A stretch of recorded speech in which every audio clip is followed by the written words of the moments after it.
This is the X Sports Network. Welcome to the pregame show. I'm AJ Good, getting you ready for everything that is going down in week number 6 in Southern Middle Tennessee in the high school football season. Starting things off right over at Hendrick Stagg Stadium, where Lawrence County is looking to snap their 3-game losing skid as they're back in region play, taking on Spring Hill. Lawrence County was competitive in their Week 5 region matchup at Columbia, but it couldn't find a way to get a win. Probably why we battled. After looking at film, we were flying around on defense, and even at the end of the game, we're still going really hard. And they kept their starters in the whole time. We kept our starters in the whole time, and proud of our guys for rising up to the end and keeping them out of the end zone that last one they were trying to get. The Wildcats have a few mistakes to clean up, and that starts in practice. We just got to be working as a team and just listen to our coaches and just try to get all these things in, just try to, really focus and lock down for these next couple of weeks. The Purple and Gold still have a shot at the playoffs with a wide open league in front of them. I think that there's still a lot of football to be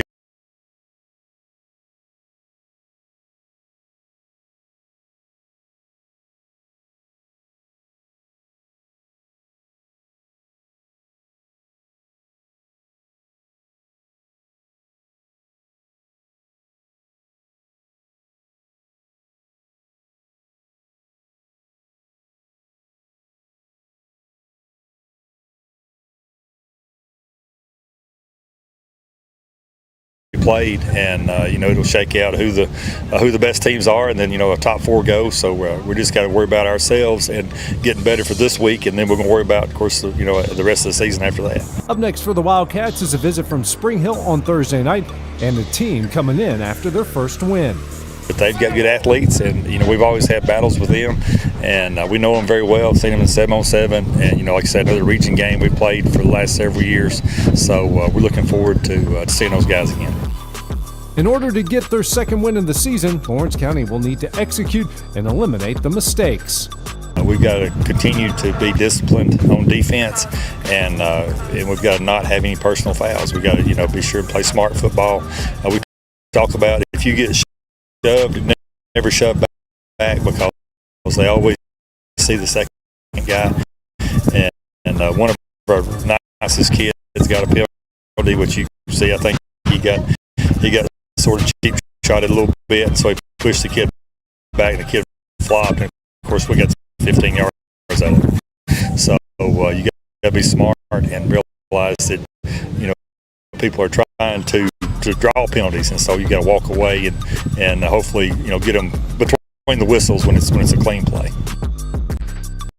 Now to the northern part of the county, where Summertown will also be back in action in region play as the Eagles are coming off their first loss of the season and trying to bounce back as they hit the road to take on Harpeth. Summertown is coming off its first loss of the 2024 campaign and a heartbreaking overtime loss to Mount Pleasant. A lot of positives. I thought our effort was really good. We didn't play the best football game. We made a lot of mistakes, but our effort was good. We kept fighting. Tied it up in the last minute of the game, so there was not any give up. And we did some good things throughout the game. We just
a lot of bad things. That's kind of been uncharacteristic. We had 2 turnovers, which is as many as we've had all year. So, yeah, a lot of good things. The Eagles are now on to the next task, using the previous week to get themselves ready. We just got to move on and just play better next week, work hard this week, and feel like going into Harpeth, 4-1 feels pretty good. Best season we had so far in a long time, but I feel like maybe we needed that loss, Maybe it'll help us. It's just adversity we got to overcome it. Up next will be a long trip to Harpeth to take on a tough physical team. Yeah, absolutely. Beat Waverly pretty good Friday night. They've gotten better, got some good-looking athletes, and it'll be a challenge to get on the road, get on the bus, and drive to Harpeth and play in a place we haven't been. Summertown is used to moving on to the next team on the schedule, and Week 6 will be no different. Honestly, I don't think it's much different than bouncing back after the 4 wins. Either way, you got to put it behind you, regardless of the outcome. Obviously,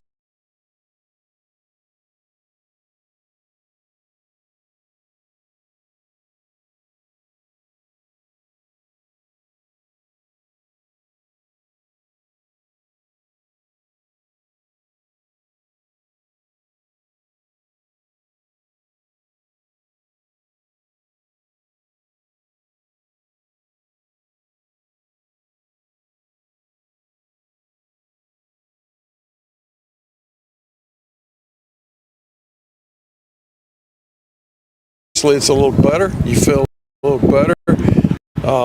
Breakfast tastes better, and everything else is a little better after wins. But at the same time, you got to treat them, both of those monsters, the same way. Whether it's a win or a loss, we got to move on. The 5th win of the year will be the goal on Friday night, and that will come with plenty of team improvement. We're just we just got to focus on getting better, and we use that as motivation a lot, and maybe we can turn that into something good. Now over to Loretto, where the Mustangs are coming off another region win at Lewis County a week ago, trying to make it 2 in a row as they will take on Hickman County. Loretto was able to get back into the win column in Week 5 and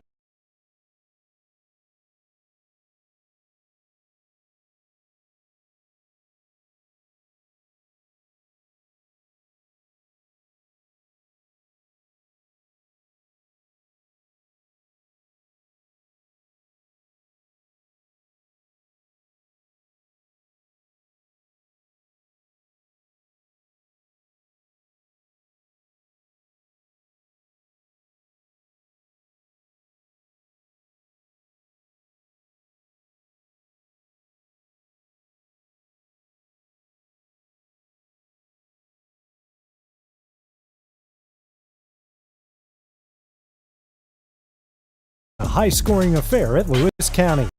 It was a team effort. I thought our guys responded very well to what happened the week before. We had a great week of practice. They bonded together, found some leaders, that kind of stuff, and played for each other, which was what we talked about doing. The Mustang offense put up 61 points on the board, got back to what they do best. I mean, tribute to our offenses. I mean, past couple of weeks hasn't looked so great, but we know what our offense can do, and that's just a little taste of it. Up next is a visit from Hickman County, another tough region test. Hickman County, Hickman's had some bad luck, but at the same time, Hickman's got some talented players, some big linemen, and they're coming in. It's probably going to be wet, so we're going to have to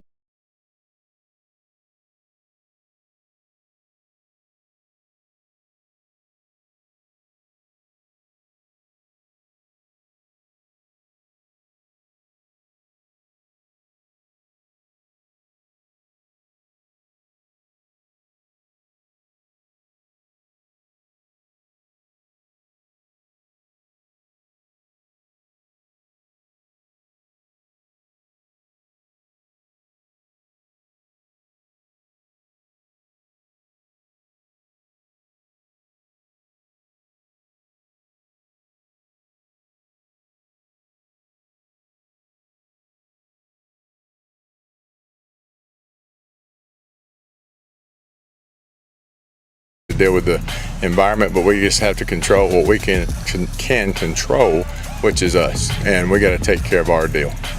Mustangs will need to dominate up front once again, just like they did a week ago. Just keep doing what we're doing, just hit more practice, just intensity. Just the more intense you are, the more physical you are. The margin for error is small for Loretto moving forward, and they'll need another complete performance in Week 6. Be the most physical team on the field, take care of the ball, and play solid defense. Coming up next, we check on our other teams within the area as we take a look at Mount Pleasant, Wayne County, Collinwood, and Richland.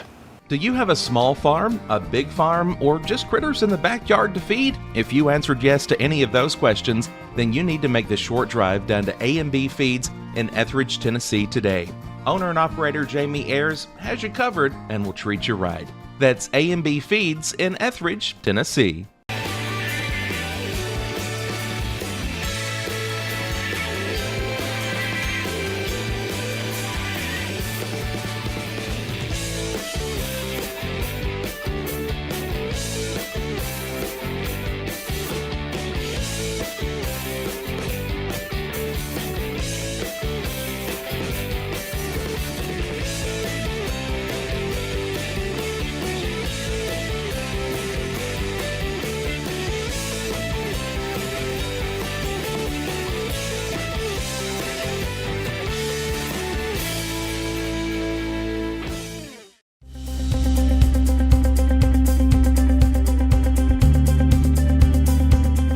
Arctic Air keeps your home or business comfortable. For more than 20 years, we provided outstanding residential and commercial services through southern Middle Tennessee.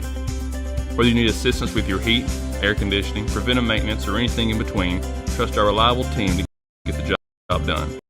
We'll take the time to figure out your specific needs or recommend what we believe is right and best for your situation. We've been using Arctic Air for over 15 years now. Their service is great. They're here when we need them, and their prices are competitive. They take the worry out of the heat and air, so I don't have to. Arctic Air. When you need us, we'll be there.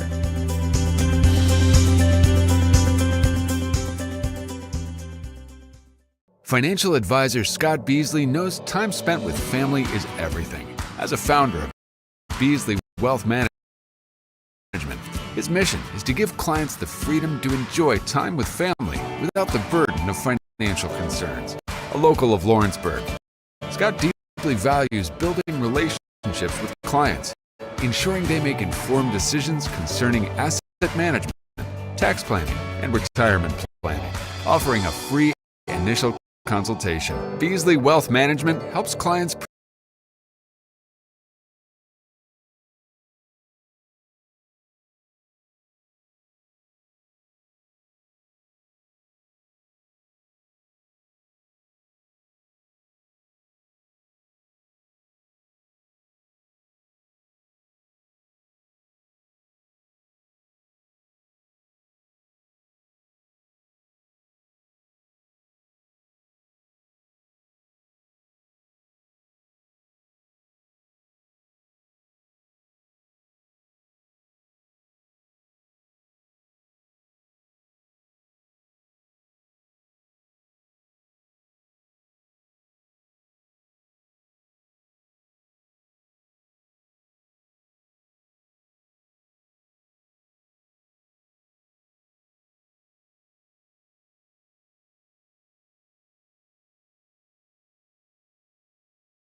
pursue their aspirations with confidence. This is the X Sports Network. Welcome back to the pregame show. Now over to Murray County, where Mount Pleasant sits atop the region right now at a perfect 5-0. They'll be looking to stay that way as a very tough Lewis County team will come to town. Mount Pleasant remained undefeated in Week 5 with a down-to-the-wire overtime win at Summertown. We felt like going down was going to be a tough fall game, and it sure is exceeded that. Offensively, we feel like we did our job and made plays when they needed to, and defensively they held their own and did what they used to do.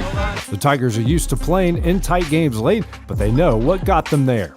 We've kind of continued to be our best in the second half and late in games. We've kind of hurt ourselves some, and obviously credit to Summertown doing a lot of good things, but we've had over 100 yards of penalties 2 weeks in a row.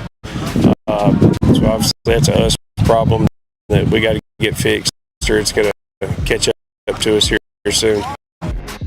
Mount Pleasant has a lot to clean up to get ready for Week 6, and that starts with one key thing. Definitely penalties. Shooting ourselves in the foot is probably the main thing offensively on my side of the ball. Just not making dumb penalties and executing on what we need to do. I know what it's going to take to get a win here on Friday night. This County's a very good team. We feel like they're going to come in here looking for something to prove after a tough Loretta game, and we just can't go in there and underestimate them in anything and just play in our game. Up next is a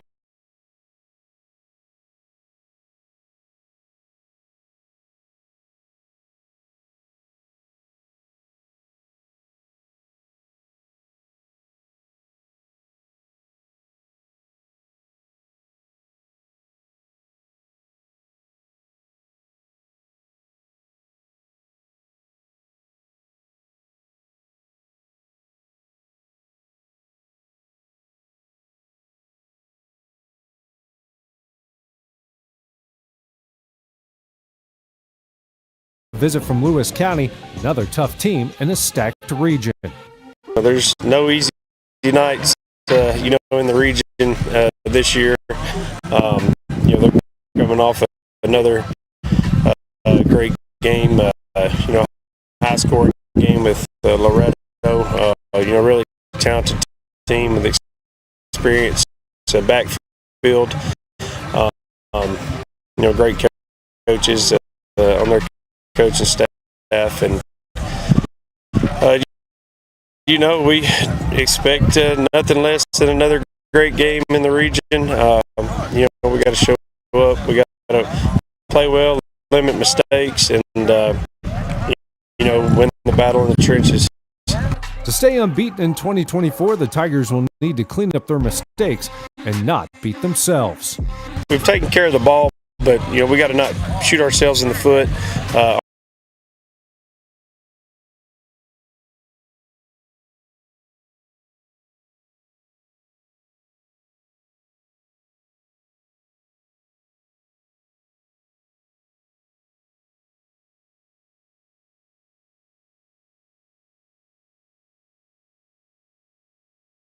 On both sides of the ball, we've hurt ourselves. We got to dominate the line of scrimmage. That's kind of where the game's been won each and every week so far for us, and we've been winning that battle slightly, and just enough at least. So we got to continue to do that, and we got to play disciplined football. They throw the ball around really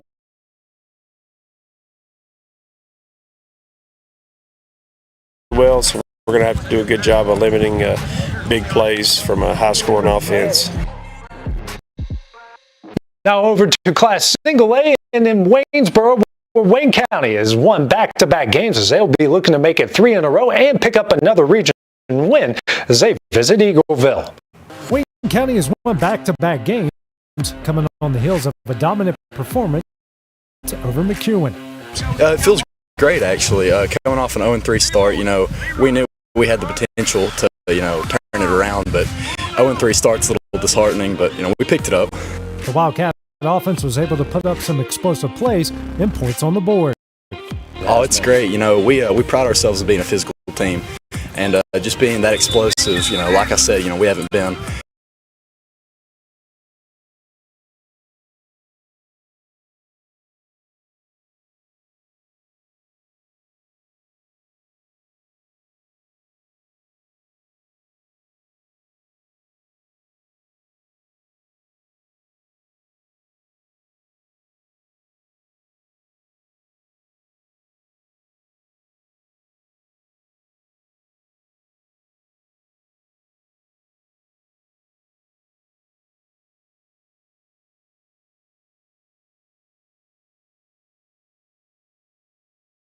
Doing that all year long, but to see it turn around is just really enlightening for us.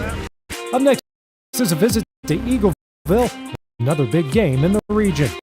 Eagleville's a good team, going up there, another long road trip, going up there another tough place to play. Like you said, back to region play, so it's a big week for us in the region. Hopefully we can go up there and get things done and set ourselves up for maybe a playoff spot. The win on Friday would put the Wildcats in prime postseason position, and they know how big this game is. Oh, it's huge. It's huge. We've been talking to the guys all week about how big of a week this is. Going up there and playing Eagleville at their place, and what it means for the possibilities of postseason. If we go up there and take care of business. Another complete game will be necessary on Friday night.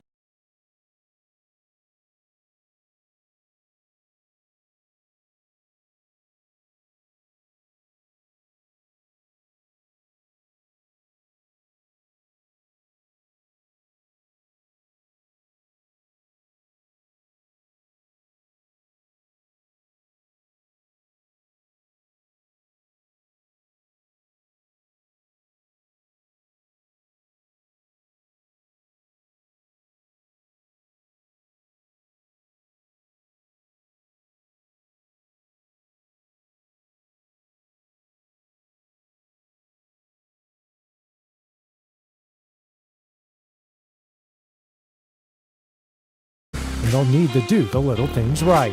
We're going to go up there and win the turnover battle for one. We got to be able to sustain some of the long drives like we have been doing, but be able to convert those into touchdowns.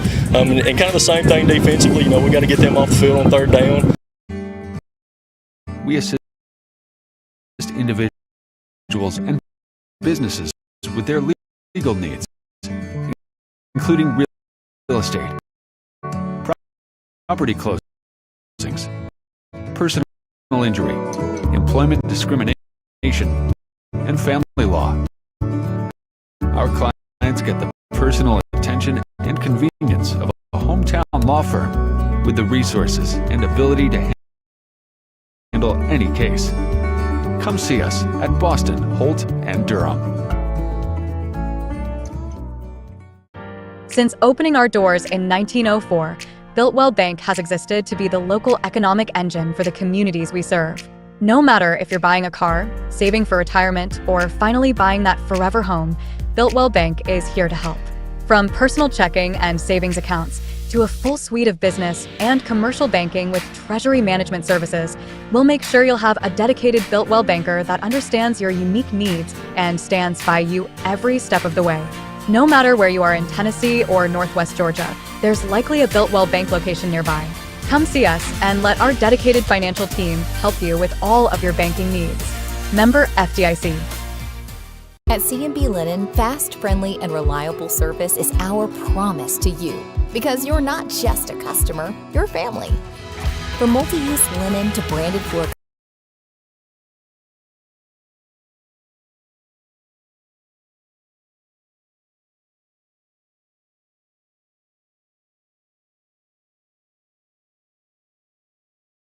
coverings and a complete range of cleaning supplies. C&B Linen is here to make sure you have everything you need. From our high-quality products to our fast, friendly, and reliable service, you'll experience the difference with C&B Linen. Because you're not just a client, you're part of our family. You'll be winning with C&B Linen. Got a dent, a ding, a scratch, or a bent fender? Major or minor, Car Country Collision Center in Leoma can fix you up. Car Country works with all insurance carriers, gives free estimates, can work on foreign and domestic vehicles, and has experience you can trust. They've been in business since 1990. Unfortunately, accidents happen, but you can get your car back on the road with as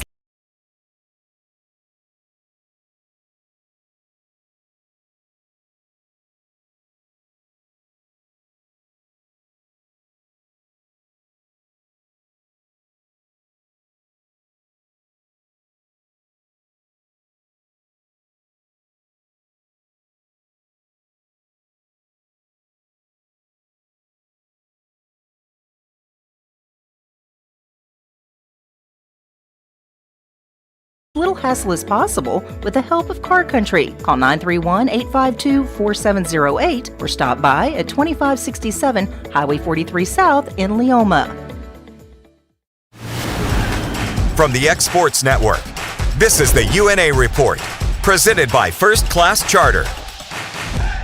Welcome back to the pregame show. Now over to college football, where UNA will be back in action in UAC play. It will be their first league road game of the season as they visit an old rival in West Georgia. Here's what head coach Brent Dearman had to say. UNA head football coach Brent Dearman. Coach, let's wrap up last weekend's game against Tarleton State. Just your final thoughts. You know, you had moments in that game where we could have put it away.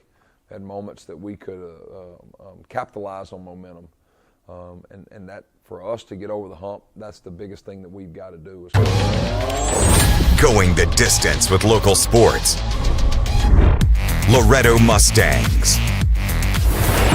Summertown Eagles. Lawrence County Wildcats.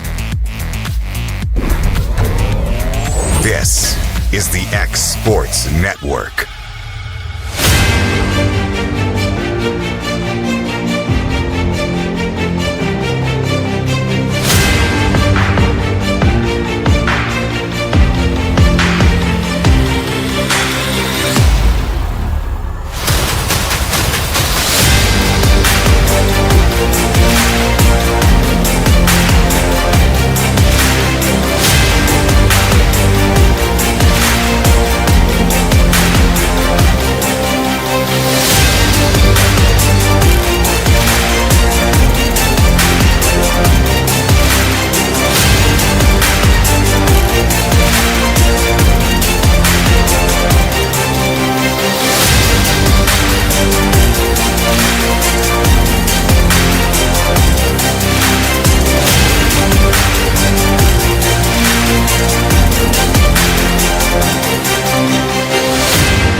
This is the X Sports Network.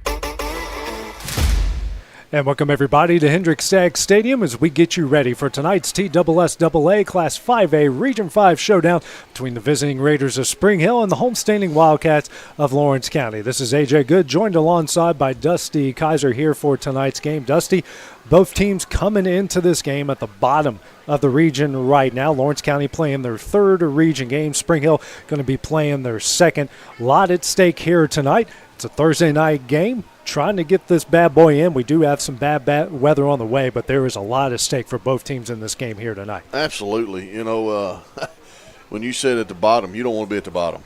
No, it's that's just first and foremost, and that's for, you know, that's not just for the standings, but you want to try to get your momentum going back up. You know, you still got some games you can win. You got to get this momentum going. Tough night. You know, you said you got the rain coming in. It's on a short week. We played Friday. Now we're here Thursday night.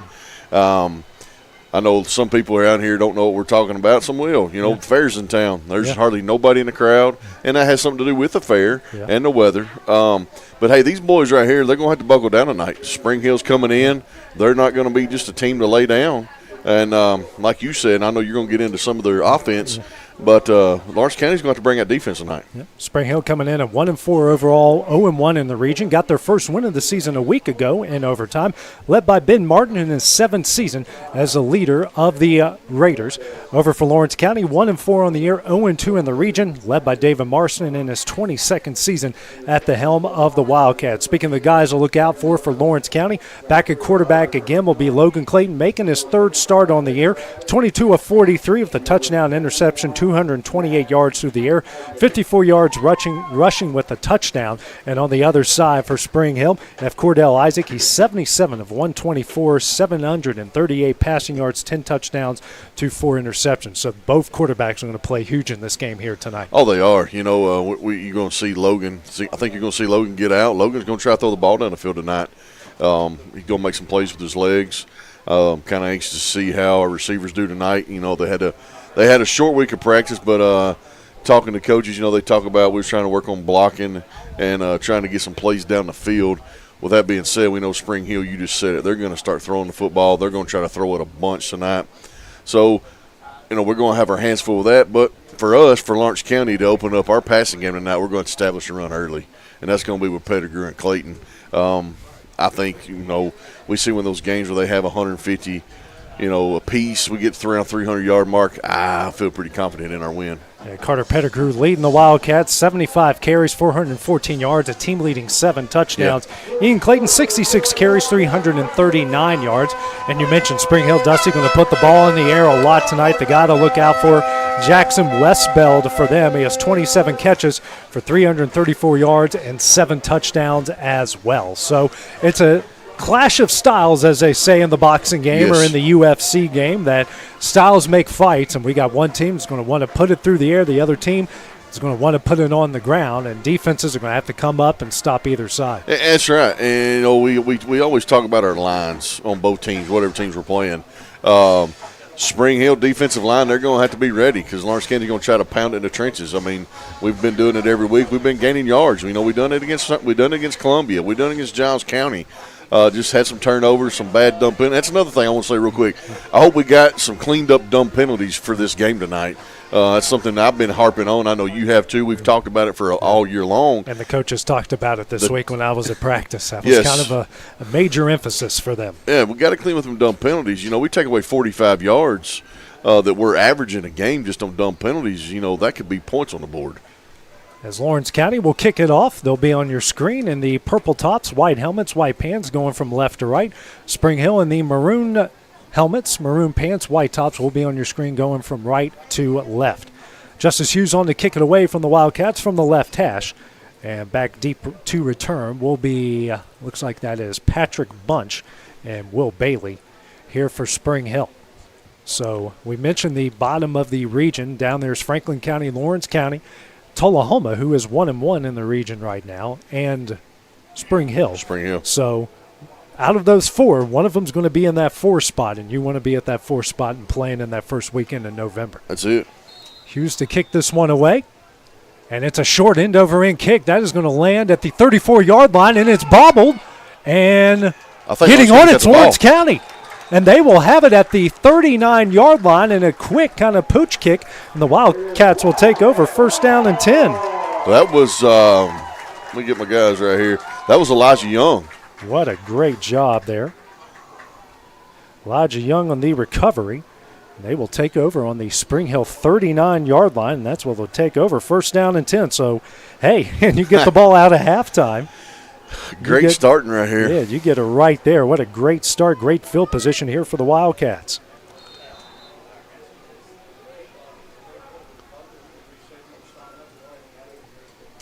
Now handoff, no, it's a quick throw out to Zacchaeus Everly, and he's going to get brought down at about the 35-yard line, so a 4-yard pickup or bring up second down and 6.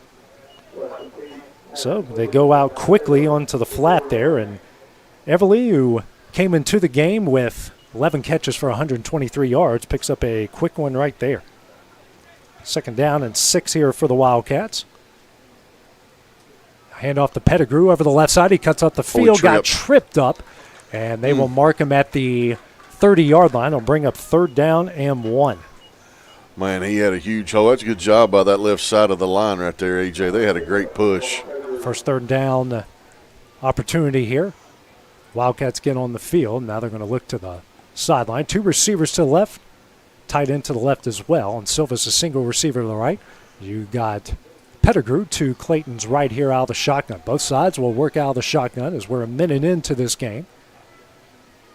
Clayton hands off to Pettigrew, and he will muscle his way, still on his feet, and looks like he will get to the 27-yard line, and that will be enough for a Wildcat first down. Yeah, I don't know what Spring Hill's only had 3 guys on the line. Yeah. Let's see if Lawrence County continues to move quickly here. 2 receivers to the right, tight end, single receiver to the left. Again, Pettigrew to Clayton's right here out of the shotgun. Now Clayton, quick throw out, and he hits Silva, the 25-yard line, and I don't think he got much more after that. They're actually going to mark him at the 26, so it's a 1-yard pickup to bring up second down and 9. Try that quick screen again, and it picked up a yard. Well, you know they do that, trying to get the ball in the hands of their playmaker, trying to make a guy miss, and then then they got all day to run. And hopefully open some things up in the middle as well. Yes. Same formation here for the Wildcats. Clayton hands off the Pettigrew of the left side. A lot of room to run across the 20. Great 15 spinning out of trouble, and he stays on his feet across the 5 and into the end zone. Touchdown. Touchdown Wildcats. No flags on the field. They lead it 6-0. 9:52 remaining in the first quarter. Great hard running by Carter Pettigrew, AJ. His blockers got out in front, made some plays, and he broke like 6 tackles right there. And how about his wide receivers blocking downfield as well? Something that's been addressed in practice. Yeah, something they've had some issues with the last couple weeks. Mm-hmm. And hey, best receivers got blocked in the NFL, Got Dusty. to. And the kick from Sarah Morrison is up and is off the crossbar and no good. So 9:52 remaining in the first quarter. Lawrence County leads 6-0 over Spring Hill. We'll have the next Raider Drive when we return on the X Sports Network. Are you tired of missing out on family life just to be treated like another truck number? Since 1986, Southeast Cares has been a family-operated business based in Lawrenceburg, Tennessee. Being family-owned ourselves, we understand the importance of family, which is why we value it above all else. With our large number of dedicated lanes and our friendly staff, we are able to evenly divide your home time with the amount of time you spend on the road. We offer multiple benefits with large company pay, all while keeping a small company environment. For more information, visit our website at southeastcarriers.com or check us out on Instagram and Facebook. Was a 5-play, 39-yard drive capped off by Carter Pettigrew's 26-yard touchdown run. Extra point hit off the crossbar. Lawrence County leads 6-0. 9:52 remaining in the first quarter. So a great start to the game here, Dusty. Get the Yes, pooch it is. onside kick and then go right down the field and score. You know, if I'm Justice Hughes right here, I may do the same thing again. They've scooted up a little bit. They have back scooted here, up, yeah. yes. So back deep to return. Looks like it's Tyrus Lawrence and Patrick Bunch. Their heels on the 14-yard line. This time it's a high end over end kick. Bunch will field it at the 19. Has some room up the middle, a lot of room. Breaks a tackle and gets brought down by Zacchaeus Everly at the 43-yard line, and that is where the Raiders will take over first down and 10 with some really good field position. All right, D. You know, we're going to, like you said, we're going to see Spring Hill try to spread it out. They're going to get in the gun. Our defense is going to get some push right here. So it'll be Cordell Isaac, and Kasem White is behind him here in the backfield. Cordell Isaac is the quarterback. 3 receivers bunched to the right, 1 to the left. And White is behind him out of the pistol. Isaac drops back. Quick throw here to the left side, and out of the reach of his intended receiver there of Bailey will bring up second down and 10. Trying to do something quick here, and Lawrence County's pressure up the middle, Dusty, has been really good all season. It has. They've done a really good job getting pressure to the quarterback up the middle. Max Taylor gets in there. He's in there. He's in the backfield most every time. Same formation here for Spring Hill. It's time to hand off the White up the middle, and he gets met big time there by Andrew Tupper, the 46-yard line, a 3-yard pickup. Bring up third down and 7.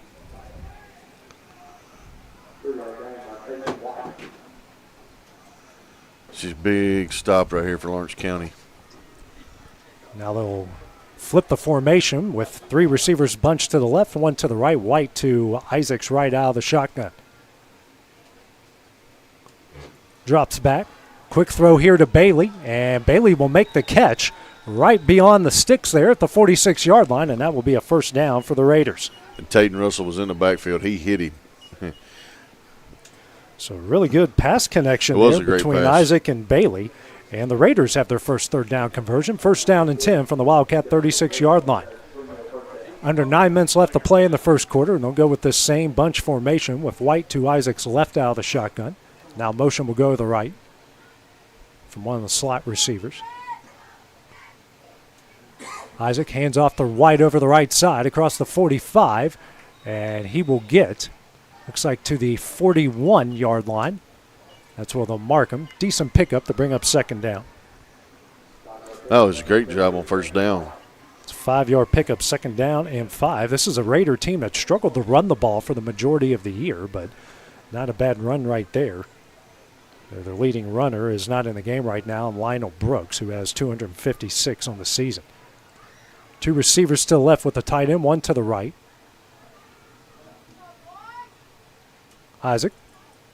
And he's going to call his own number, and Taden Russell met him in the backfield at the 43-yard line, and they will lose a couple, bring up third down and 7 once again. Yeah, that was Russell. He initiated contact, and Bradley kept cleaning it up. It's a 2-yard loss. Another good job there by Taden Russell. Really been the anchor of that defensive line for the Wildcats this year. And, he's on the end now, but earlier in the year he's playing in the middle. I mean, he's all over the place. The boy's got such a motor. 7:35 remaining in the first quarter. 2 receivers to the right, 1 to the left with the tight end to the left.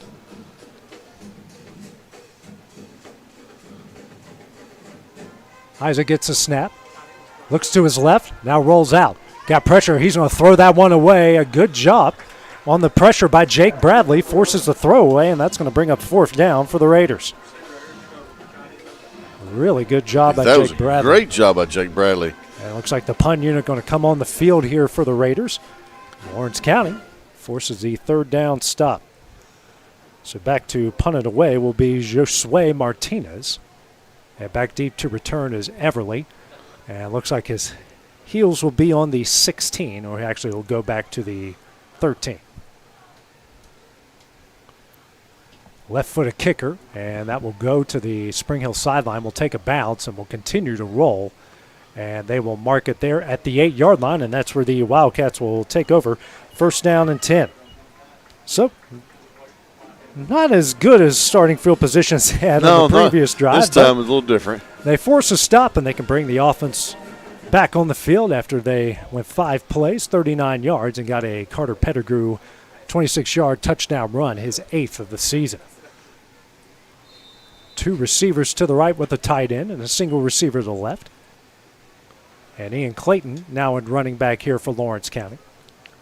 Got a lot of room with the receivers here on the outside, Dusty. Kidding. Especially to the right here. And Clayton gets a handoff up the middle, and he is going to put his shoulder down, and looks like he got to the 15-yard line. So 7-yard pickup to bring up second down and 3. His helmet come off, so he's going to have to check out.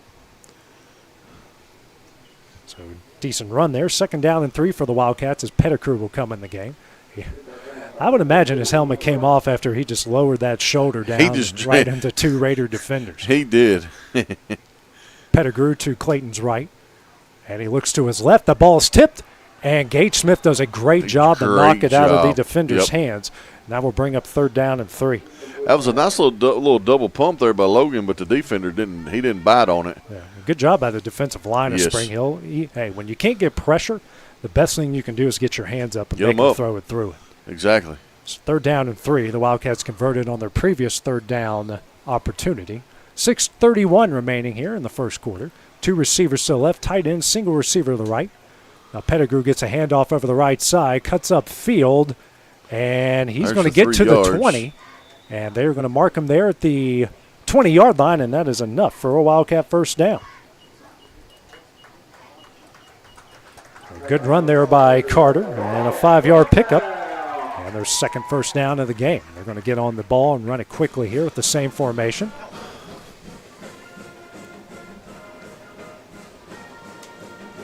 Hand off to Pettigrew again over the right side, and we got a penalty flag on the play as he continues to muscle his way to the 23-yard line, but that might be holding here on Silva on the outside. Official, actually, he's calling a personal foul against Spring Hill. Face mask against Spring Hill, so that will be, depends on what's a personal foul, so that's 15 yards. It's 15 yards. Yeah. And it should be at the end of the run. So they will mark it here at the, you're right, now we'll go to the 38-yard line. So it's another first down for the Wildcats. Hayden's brother up there is killing me right now. First down and 10. And Logan Kling going to call his own number across the 40, and he will get to the 45-yard line. Another 7-yard pickup to bring up second down and 3. Calls his own number there on the option keeper.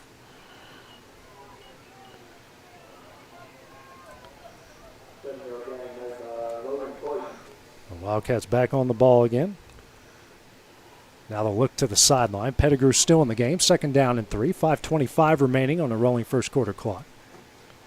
2 receivers to the left. Tight end, single receiver to the right. That's Tatum Russell, the tight end. Pettigrew to Logan Clayton's left. And he fumbles the ball, and Spring Hill's on it at the 42-yard line, and they get a big turnover, and they will take over first down and 10 from the Wildcat 42. Wow.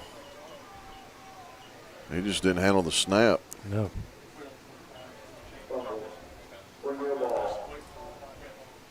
So great starting field position here for Spring Hill. Lawrence County is going right down the field, but a untimely turnover. It's given the Raiders a good chance to tie it up or take the lead here.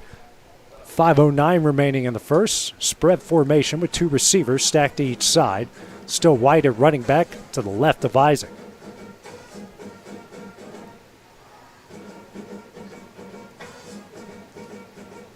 Isaac drops back. Throws it out in the flat. Hits White. And Camden Johnson going to bring him down here. Looks like at the 40-yard line. And that will bring up second down and 8 here for the Raiders. Good job by Johnson. He had that read from the get-go. He did. Just a 2-yard pickup, second down and 8. Spring Hill will get on the ball. 3 receivers to the left, 1 to the right, with White in the back in the pistol. So Isaac will take a look at the sideline.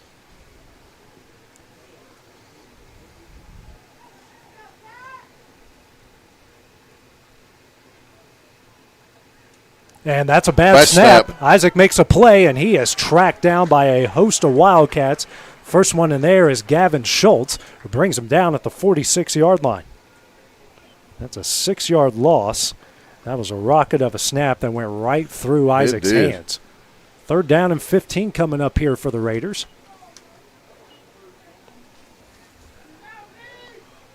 One of 2 on third down so far in the game. 2 receivers with the tight, actually 3 receivers to the right, 1 to the left.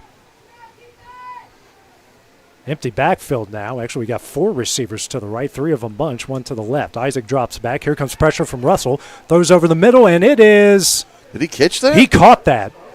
He caught that. Elijah Young was going for the interception over the top, and on the catch there was Connor East. He didn't even know he had it, and he gets a first down to the 23-yard line. Wow, what a catch. Look at the replay there. Yes. Elijah Young was trying to go over the top of him to make the interception, and he literally just handed it to him. Whoa.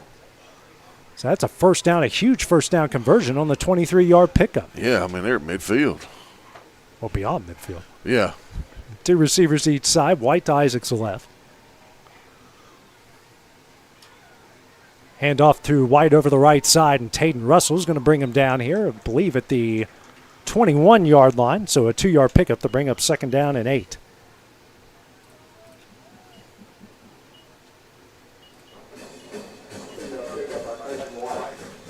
Clock now hitting the 3-minute mark here in the first quarter. Still a 6-0 Lawrence County lead. Spring Hill knocking on the door of the red zone. 3 receivers to the right, 1 really way out here to the left. White beside Isaac to his left out of the shotgun. Isaac now going to call his own number up the middle, and Jake Bradley and a host of Wildcats meet him at Tupper the. And Schultz, I mean, they meet him at the 18-yard line. Going to bring up 3rd and manageable here for the Raiders. Looking about 3rd and 5. Or a long 4, short 5. Pistol formation now. Isaac, play action. He's going to throw it here deep. He's got a man, and it's knocked out of his hands. Elijah Young with a good defensive play to knock it out of his hands. Now we'll bring up 4th down for the Raiders. Great defense. It's 4th and 5. He's looking back at the ball. Yep. Yeah, all good. Some hand fighting there, and knocks out of West Belt's hand. And Elijah Young kind of making up for giving Connor East a 23. Yeah.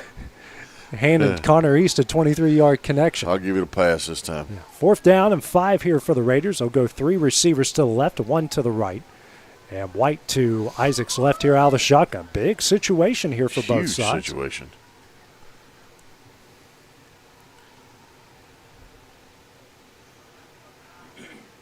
And now we have a whistle blowing, and we have a penalty flag, and that might be a delay of game, and that's what the officials are calling here. And it will be a delay of game against Spring Hill. Well, I don't understand why they're taking so long to snap the football. Yeah, that did take a while. I mean, they were in formation for quite a while. They were in formation for a good 5 or 6 seconds. So we just standing. Spring Hill, that's their 2nd penalty for 20 yards. And that one might be costly here. Absolutely. Same formation. 4th down and 10. It was just 4th down and 5. Isaac drops back. Throws over to the right. A back shoulder throw hits Westbeld. He's out of bounds. And they're going to say he's out of bounds. That will be an incomplete pass. And the Wildcats will take over 1st down and 10 from their own 23-yard line. A good effort there by Westbeld to try to keep his feet in bounds. And, his feet were in the air when he made the catch. Yeah. A good effort Good there, effort. but just his feet were in the air. So it felt good, but it just... It's 1st down and 10. The Wildcats trying, still with a 6-0 lead, 2:07 remaining in the first, trying to make up for the fumble after it had a pretty good drive on the previous possession. 2 receivers to the right, tight end, single receiver to the left. Ian Clayton back in the game to Logan Clayton, no relation, to his left. And Clayton up the middle, and he's going to break through across the 30, 35, and down to the 38-yard line. And they'll give him forward progress here to the 39. A really good rush there by Ian Clayton, and a Wildcat 1st down. That defensive line getting another push. I think for your Lawrence County right here, AJ, you just keeping them on their heels. Yeah, they're going hurry up here. And it's a handoff to Clayton again, and he sort of breaks through and looks like he will get to the 41-yard line, a 2-yard pickup to bring up 2nd down and 8.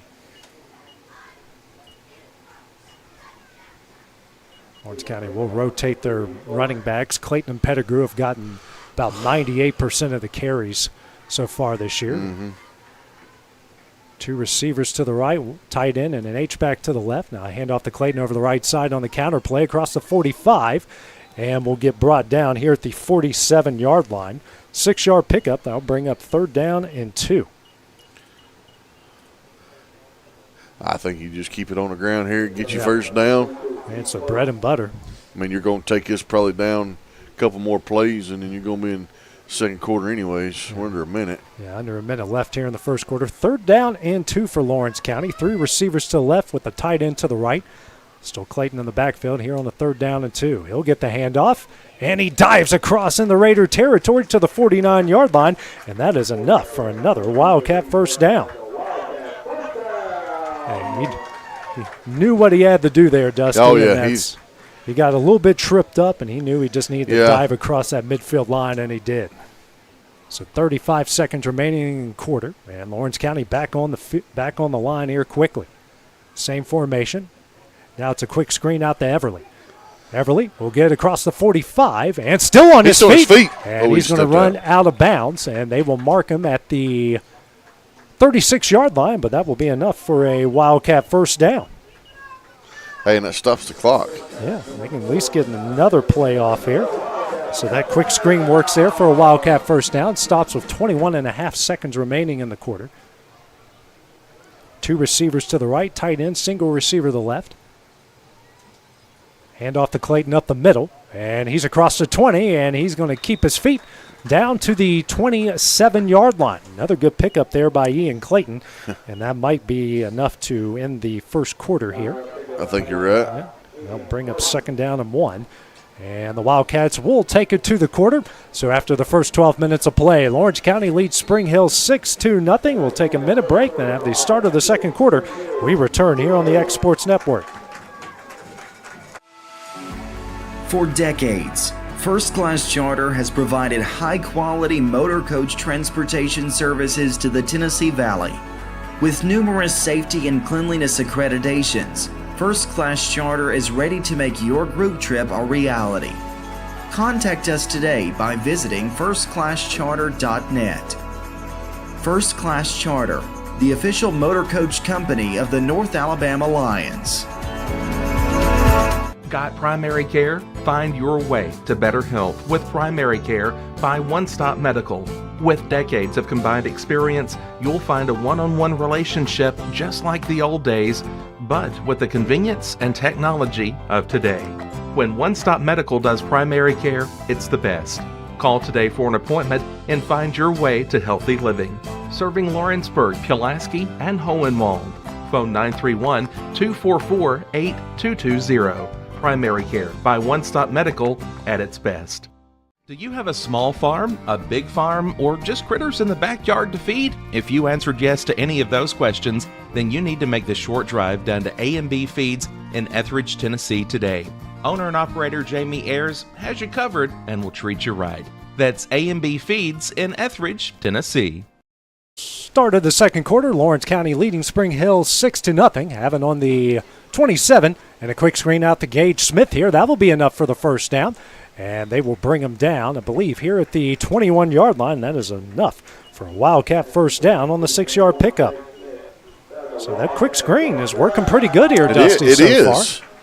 They're getting a lot of positive yards. And, hey, receivers are blocking downfield. Yeah, on the edge of the Spring Hill red zone. Two receivers to the left, tight end, single receiver to the right. Ian Clayton and Logan Clayton's left out of the shotgun, and Ian gets a handoff up the middle across the 20 and heads down inside the 15, and they'll mark him at the 14-yard line. Another good pickup there. Ian Clayton 7 yards that time. 2nd down and 3 here for the Wildcats. They're picking about 6-7 yards a pop running the ball right now, Dusty. They are. Just got a little weather update from my wife. It's pouring at our house, and you know where I live. Oh, yeah. So it's.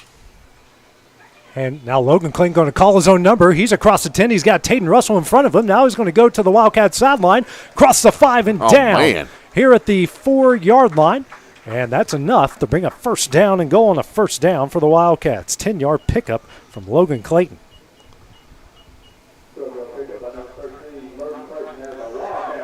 So he called his own number, had a whole stable of thoroughbreds in front of him. I called a horse out there, number 0, and Tayden Russell. He was just right behind him. He could have just been holding on to his jersey. Clayton now calls his own number, goes down the left sideline again, and maybe got back to the original line of scrimmage. Very good job there by Jackson Taylor and company for Spring Hill. And, yep, he picked up no yards on that. Bring up 2nd down and goal. Clock at 10:20 remaining here in the first half. Subs rushing in and out here for Spring Hill. Clayton now hands it up to Ian up the middle. He's going to power through and touchdown into the end zone. Touchdown, Wildcats. Yes. They lead it 12-0 with 10:09 remaining here in the second quarter. Good second effort by Ian Clayton, AJ. He just keeps it. He just drops that shoulder. He just bulldozes his way in the end zone. That white lightning right there is the white bulldozer. Yeah. As Lawrence County looks like they're going to go for 2 here, Dusty. I don't mind it. No. I mean, go ahead and get you 2 points. Yeah. You pick back up the extra the missed PAT. Yeah. Put you back up 14. Power formation really to the right side. Now they're going to flip the formation. That is power if I've ever seen it. Schultz goes in motion. It's Max Taylor. That's Max Taylor in motion. And Carter Pettigrew, he's going to get stacked up in the backfield. They will not get the 2-point Spring Hill conversion. defense right there holding. Lawrence County leads 12-0, 10:09 remaining in the second quarter. We'll have the next Raider drive when we return here on the X Sports Network.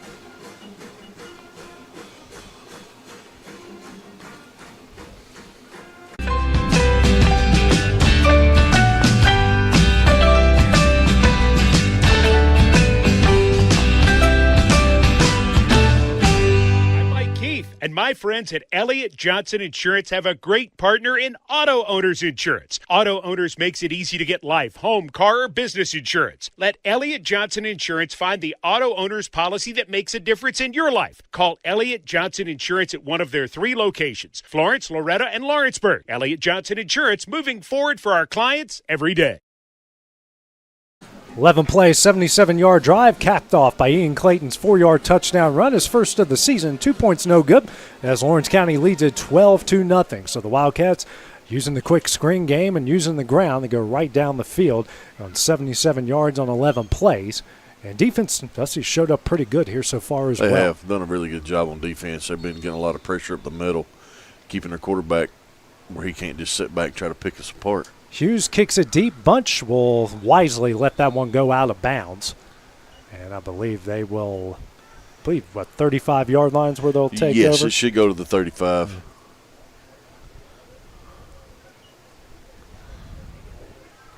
Supposed to, anyways. Supposed to, yep. And that's where they will give the Raiders the ball on the right hash mark at the 35-yard line. First down and 10. So they've had pretty decent starting field position on a couple drives. The previous one started on the Wildcat 42 after a fumble, but couldn't convert on 4th down and 10. A delay of game penalty on 4th and 5 really hurt them right there. Oh, well.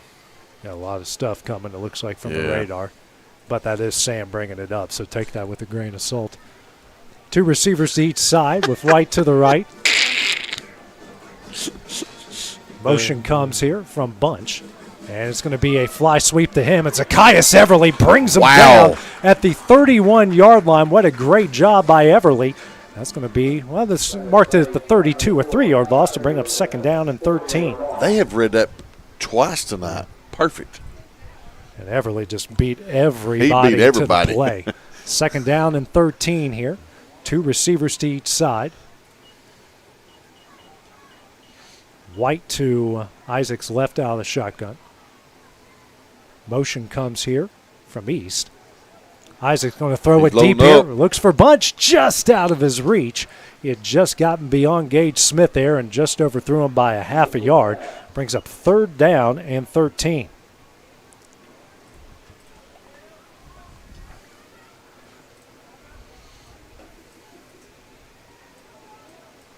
And we're starting to see the umbrellas pop up here, Hendrick Staggs Stadium. Some moisture on its way. 2 receivers each side all of a again. sudden started falling. Everybody's panic is set in because of the rain. Isaac drops back. Here's a screen. It's to Westbelt. He makes the catch. Gets across the 35. He's across the 40, and he's going to be brought down at the 44-yard line. He is just a yard short of the 1st down. That was a great run. He broke 2 tackles. Yeah. And it picked up 12, but they need a 13. Let's see what Spring Hill does here, and it looks like they're going to punt it away. Well, you almost kind of have to, AJ, because if you don't get it, you know, they've gave Lawrence County every opportunity to be up by 3 scores. You know, and you're letting them have the ball on this side of the field. I don't think they can jeopardize it. Martinez back deep, back to kick it away. Everly with his heels on the Wildcat 25-yard line.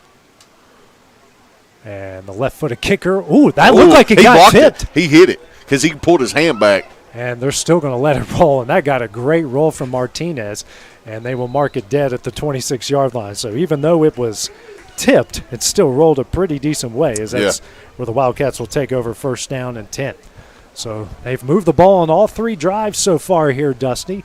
Come away with 12 points as the rain really starts to come down here at Hendrick Staggs Stadium. And it's one of those we're happy to be inside sort of situations. You know, I told the boss man that me and you wasn't getting wet tonight. And if we was, well, I'm the boss. Thank you for telling me that. Well. Hand off here to Ian Clayton over the right side. He's got a lot of room. He's across the 35 and drags a defender down to the 45-yard line. That's a 19-yard pickup for a Wildcat 1st down. Great job by White Lightning. Listen, that last guy don't touch his ankles, and he's taking that to the house. He drug him for about 6 yards. He now did. They're going to go quickly. Clayton, he's going to get in the Raider territory, breaking tackles and down to the 43-yard line, and another Wildcat 1st down. Just keep pounding the rock, guys. Just keep pounding it. and going quickly here. And we got the big guys up front tonight. Man, they're running all the guys. And the rain really picking up, which the ground game for Lawrence County works out in their favor. Clayton gets a handoff up the middle across the 40 and continues to push the pile to the 37-yard line. 6-yard pickup there for Clayton. Second down and 4. Student section has cleared out at Hendrick Stagg Stadium, and my daughter is one of them. Ha, I told you. 2 receivers to the right with the tight end. Single receiver to the left. Carter Pettigrew into the game here for Lawrence County. And now Logan Clayton calls his own number and drags a defender to the 35, and that will bring up third down here for the Wildcats. What was that, 3rd and 2? Yeah, third and two. So far, Lawrence County in the game is 3 for 3 on third down. So situational football going to have to be big here. You said it right there. 7:10 remaining in the half. Clayton hands off the Pettigrew, and he will get enough for the first down across the 30 and down to the, looks like they'll give him to the 29-yard line. That's enough for a Wildcat first down on the 6-yard pickup.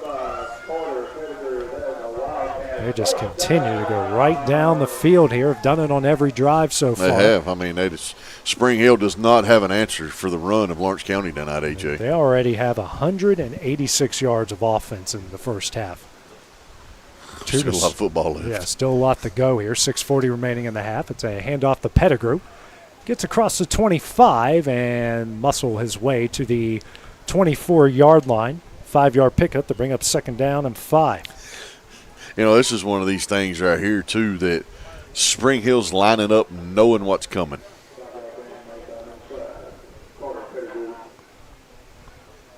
Two receivers to the right, tight end, single receiver here to the left. Hand off to Pettigrew, and he's going to go over the right side and gets down inside the 20, and they'll mark him at the 19-yard line. Another 5-yard pickup, and might be enough for a Wildcat first down, and it is. So for them, that's their 14th first down so far of the game. Yeah, like I said, I mean, you know what's coming. 5:50 remaining here in the half as they look to the sideline.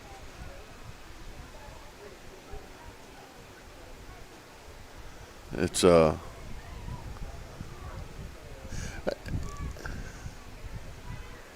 two receivers tight end to the right, one to the left. And off the Pettigrew again, goes up the middle. He's across the 15, the 10, and dragged down to the 7-yard line. 12-yard pickup and another Wildcat first down. It's a great job by Carter. He sees it on the outside. They get it stuffed. He cuts back all the way through the inside and back out the other side. Man, it's just great running. Great blocking by the guys up front. Everybody, not just one. They're all blocking really well tonight. 5:15, actually 5:10 remaining here in the half. Same formation, exchange tight ends. Now Logan Clayton calls his own number. It's a play-action pass. He's going to go to the corner, cross the 5, and touchdown. Now he's going to be short. No, they're going to give him the touchdown. I thought he was on the pylon. I thought his knee was out at the 2, but it will be enough for a Wildcat touchdown. 18-0 with 4:57 remaining here in the half. A great job by Gavin Schultz to come back and seal that off with a block. As Sarah Morrison on to attempt the extra point.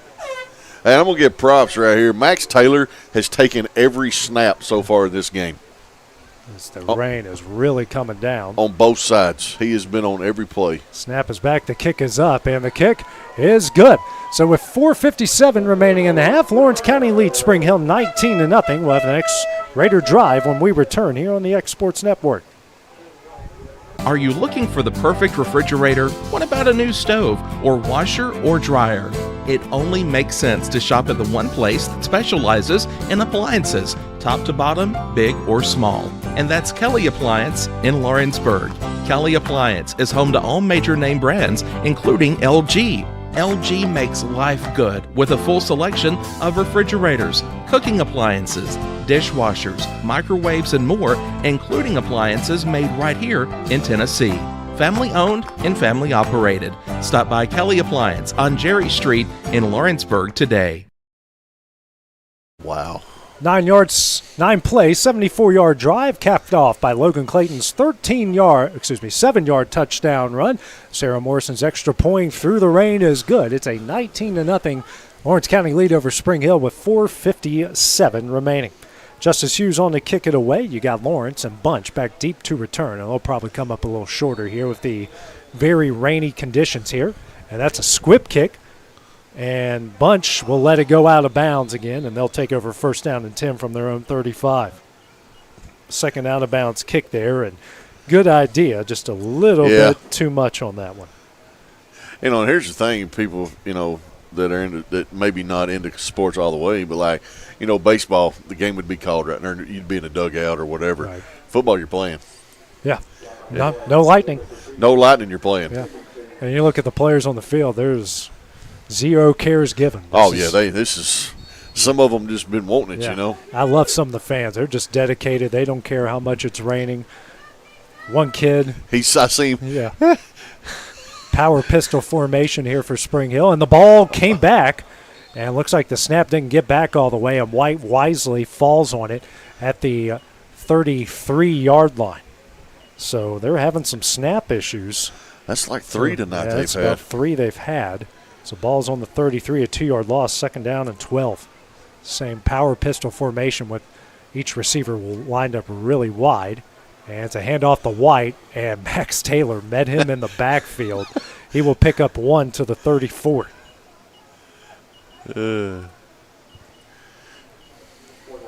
Taylor just came in there. He just shot the gap. White did all he could just at least pick up 1. 4:15 remaining here in the half. Another 3rd down here for Spring Hill. So far in the game, they're 2 for 5. Now they'll sing 2 winks to the right, single receiver to each side. White behind Isaac. Here out of the pistol. Hand off to White here up the middle, across the 30, 45, 50, and he is brought down. What a run there by White to the 47-yard line, enough for a Spring Hill 1st down. Man, that was a hole right there in the line. And the best game they've had all night, other than that 23-yard pass. They're going to go quickly here, and now looks like a timeout is going to be called here by Lawrence County with 3:49 remaining in the half, and we will take that break with them here on the X Sports Network. Being raised in Tennessee, we believe in the importance of family and community. Creating a positive experience at our family-owned and operated business is one of the ways we share that belief. Being in an accident can be extremely stressful. When it came time for my repairs, Mashburn's made it easy. I am lucky to have a wonderful company in my community like Mashburn's Collision Center. It's reassuring to know that I'm in good hands because their work is second to none. We pride ourselves that the Mashburn name is one of the most trusted in Lawrence County since 1981. Mashburn's Collision Center. Let our family take care of yours. Are you looking for the perfect refrigerator? McMaster's Home Gallery for furniture, appliances, and more. And shop quality, shop convenience, shop service, shop local.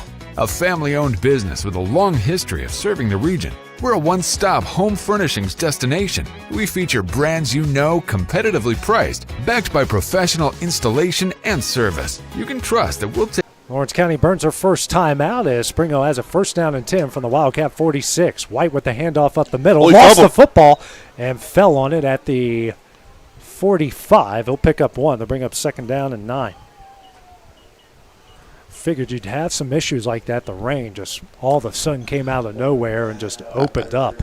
And I'll tell you, though, they need to tell that boy he needs to just stay on the ball. He don't need to try to stand back up. No. Even though he's down, he still get hit. Single receiver to each side. You got a wing to each side out of the power pistol. White behind Isaac. And it's a handoff over the right side, and Andrew Tupper races in the backfield, makes the play, and he's going to lose a yard and bring up 3rd down and 10.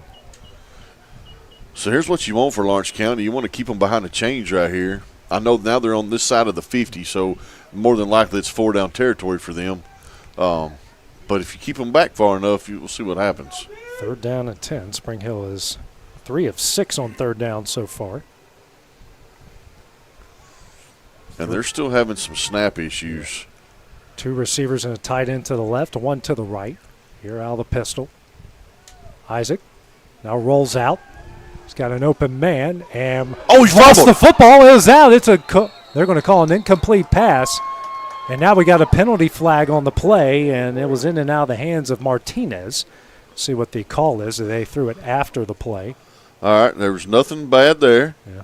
See if this it's sideline warning. I didn't think. Yeah, there's just sideline warning. Oh, coach come out on the field. Yeah, sideline warning. Yeah, it was on the coach.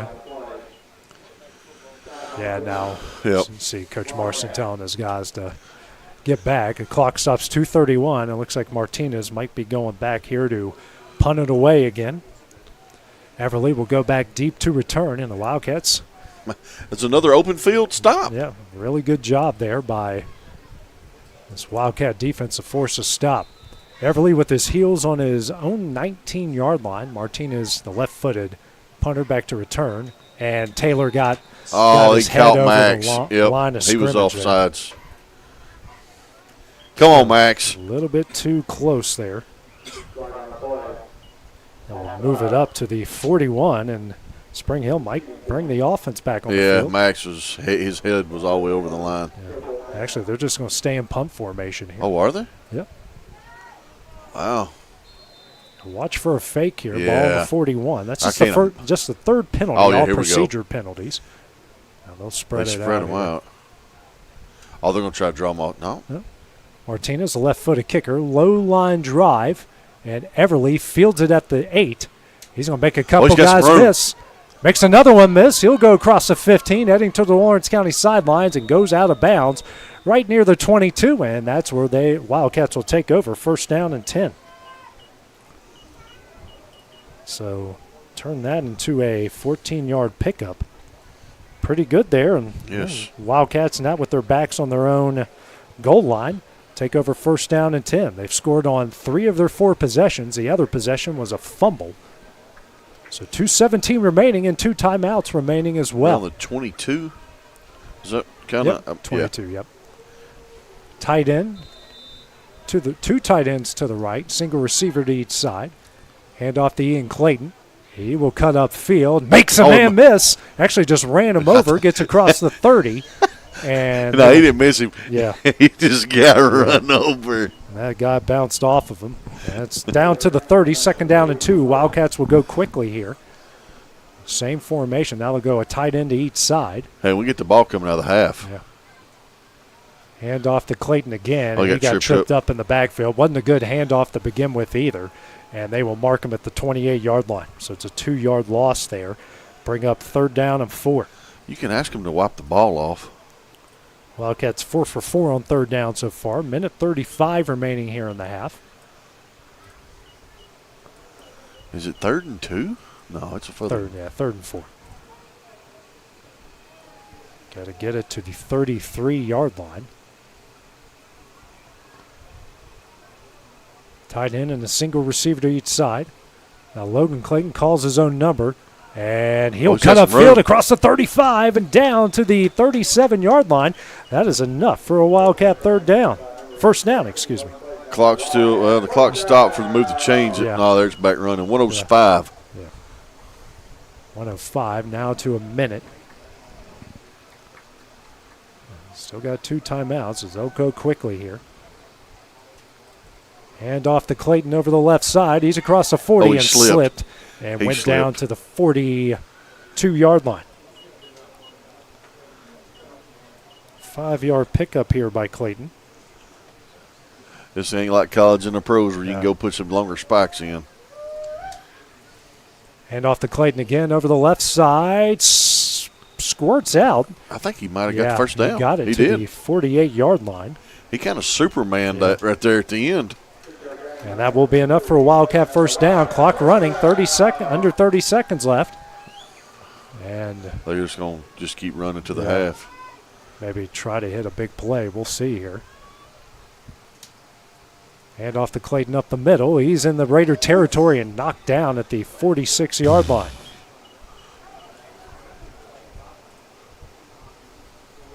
And I think they're just going to let it roll out to the half, and that's what they're going to do. So after 24 minutes of play, Lawrence County leads Spring Hill 19-0 in this big region showdown.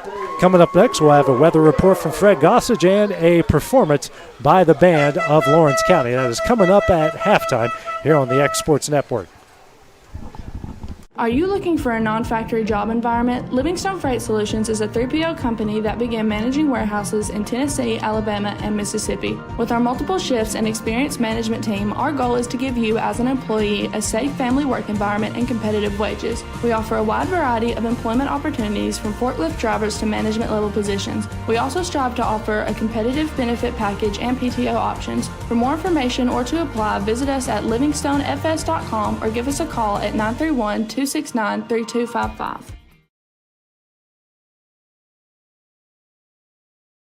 Hey everyone, this is Landon Saunders. And this is Nate Patterson with Cloud9 Fiber. We're excited to finally be able to offer Lawrenceburg our blazing fast, reliable, and affordable fiber internet services. If you're looking for a more reliable and more affordable provider, we at Cloud9 Fiber have you covered. Plans start at $50 a month, and we can offer up to a gigabit to your home or business. We are excited to be able to offer your first month of service entirely free. We encourage you to sign up on cloud9fiber.com or by calling 931-201-9098 so we can help you make the switch today.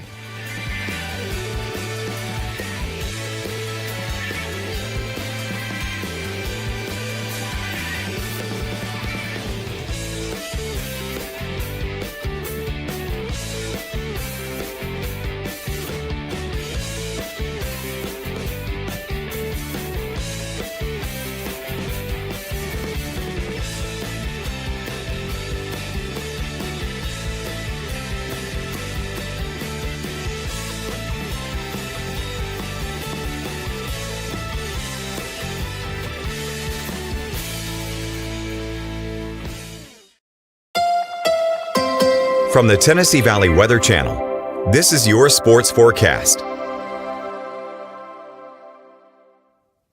Fred Gossage here in the Tennessee Valley Weather Center on this Thursday evening with your latest forecast update. A flood watch still in effect for our entire viewing area here across southern Middle Tennessee, northwest Alabama, far northeast Mississippi. The Tennessee and Mississippi counties expire at 7 a.m. Saturday. It expires at 1 p.m. Friday afternoon.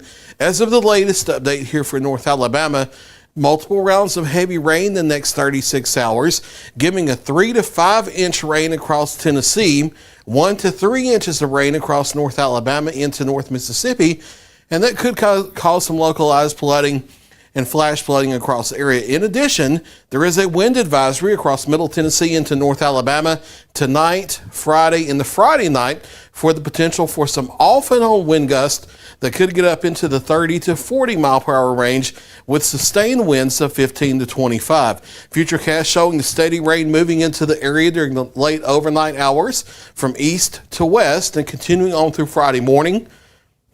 It may take a while for the steady rain to get to areas south of the Tennessee River in North Alabama. However, as the upper low wraps around through the day, that will move into portions of North Alabama that don't get it during the early morning hours. So Friday's going to be a wet day here across the area. And because the clouds and the rain around, we may not get out of the upper 60s to lower 70s for daytime highs. Those showers linger in through the evening hours with locally heavy downpours before things start to lighten up and taper off into the overnight hours of Friday night into Saturday morning. But rain doesn't go anywhere into Saturday either. Here are the latest National Weather Service forecast rain totals for the next 3 days.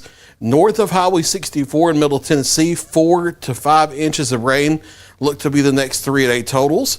Between Highway 64 and the Shoals, looking like anywhere from 1.5 inches to 3 inches of rain. And then south of the Tennessee River, it's going to be anywhere from 1.5 inches near the Tennessee River down to about 1 inch or so as you work in the southern Franklin County, southern Lawrence County, Alabama. The farther southwest you go in the viewing area, the lighter the rain totals overall will be because drier air works in here first before we get that second round of rain to wrap around with the upper level low. The heaviest rain and flooding and wind will be off to our east over in the North Georgia, East Tennessee, and the Carolinas, where the core of the remnant circulation of Helene will track. Remnant circulation merges with the upper level low and pretty much turns into a non-tropical system as we head into the weekend. Rain lingers through Saturday. Off and on showers still possible Sunday into parts of Monday, but the showers start to fizzle out as we head into Monday afternoon and evening. And then as we get to the middle of next week, we finally say goodbye to the rain chances. Only upper 60s to lower 70s here because of the clouds and the rain around for Friday and Saturday.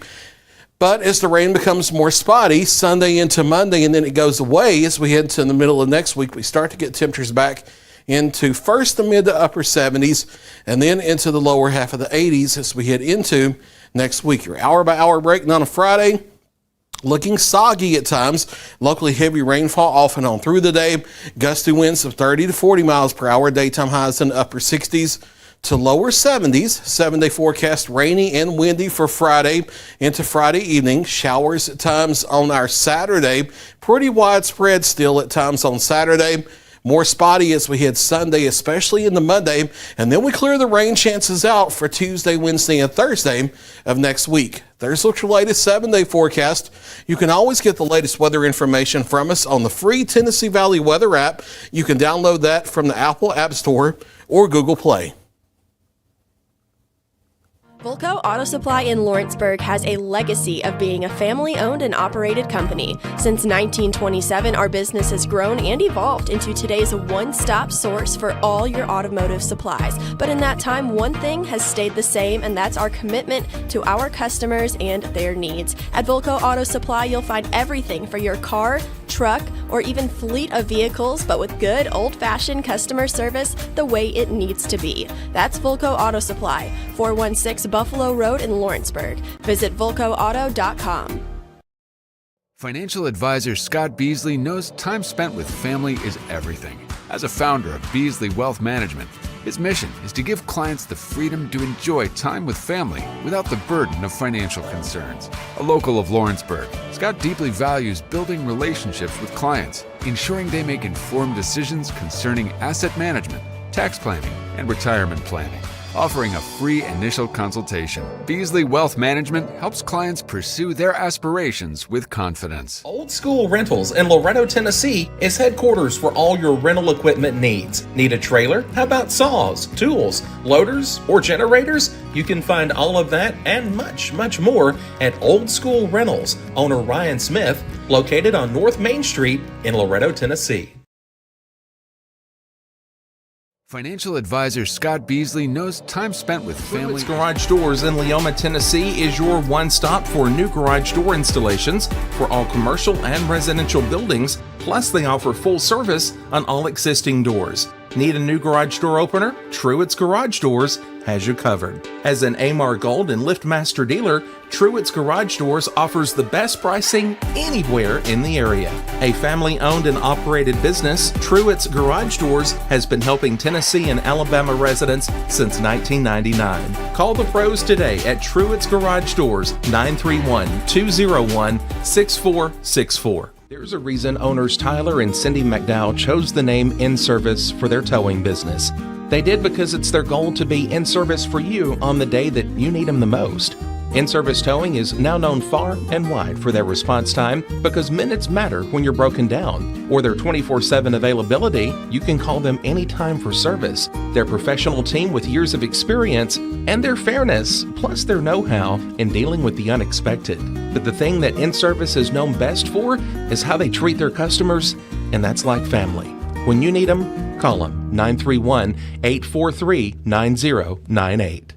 Oliver Wellness and Massage, located in Pulaski, Tennessee, is your premier spa for massage therapy, salt therapy, IV therapy, tanning, and much more. Stay relaxed, look your best, and feel good at Oliver Wellness, located at 1187 West College Street, Pulaski, Tennessee, or contact Haley at 931-309-0462 or schedule your appointment online at 931massage.com. Southern Craft Manufacturing is dedicated to creating the finest quality and greatest value products in the death care industry.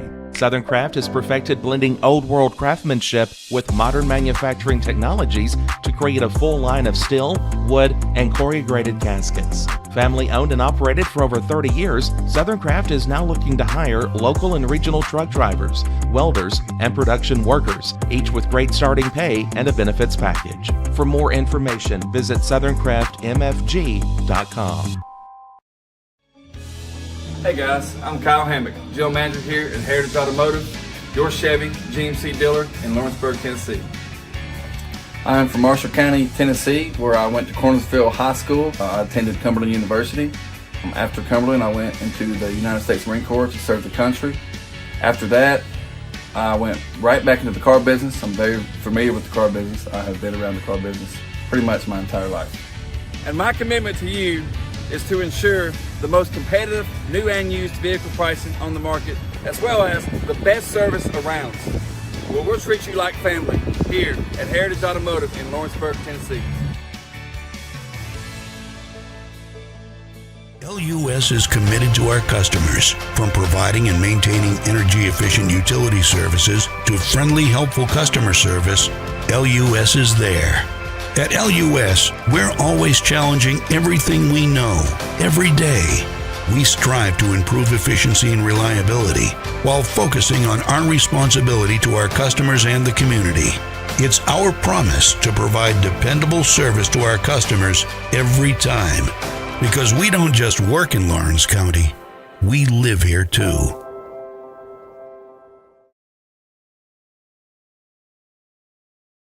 Top quality equipment rentals at the right price. It's not too good to be true at Rent Right Equipment and Sales. We guarantee clean, reliable products that are up to your standards. Our family-owned business has been doing that for more than 40 years. Let our friendly and knowledgeable staff take care of you from purchase to maintenance. Saws, drills, lifts, mowers, generators, you name it, we've got it. Stop by and see our inventory today, located on Buffalo Road in Lawrenceburg. Swap and Shop Center in Lawrenceburg is your go-to stop to complete your home, business, a combination of both, or really anything you can think of. With one of the region's biggest selection of bedroom furniture, name brand mattresses, recliners, living room and dining room suites, accents for the home or office, quality name brand appliances, and did I mention Swap and Shop Services, what they sell? This is family owned and operated business at its best. And the best part is, they'll treat you like family too. We got bedroom suites, mattresses, dining room suites, appliances, outdoor equipment, mowers, and more. See us at Swap and Shop Center in Lawrenceburg, Tennessee. A moment in real estate with my dad, Jeff Hood. You know, I get asked a lot about what the market's going to do, how's the real estate market. I've been selling real estate for a long time, and nobody has a crystal ball. And you know what? When it's your time to buy or your time to sell, it really doesn't matter what the market's doing. It's your time, and you have to do something maybe. What makes a difference is the agents and the experience that go to work for you. We're Keller Williams Hood Company, located here in Lawrenceburg, Tennessee. We can help. Hood Company, powered by Keller Williams, the #1 name in real estate.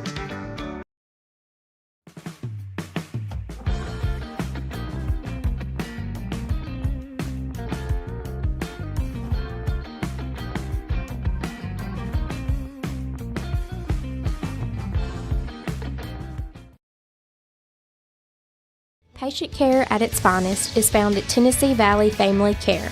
From primary to infant care, physicals, women's health, allergies, diabetes management, plus on-site labs and ultrasounds. Let practitioners Liz Phillips, Kathy Cohen, and Stephanie Tucker care for your health and your entire family's health. Let Tennessee Valley Family Care help you reach your health care goals.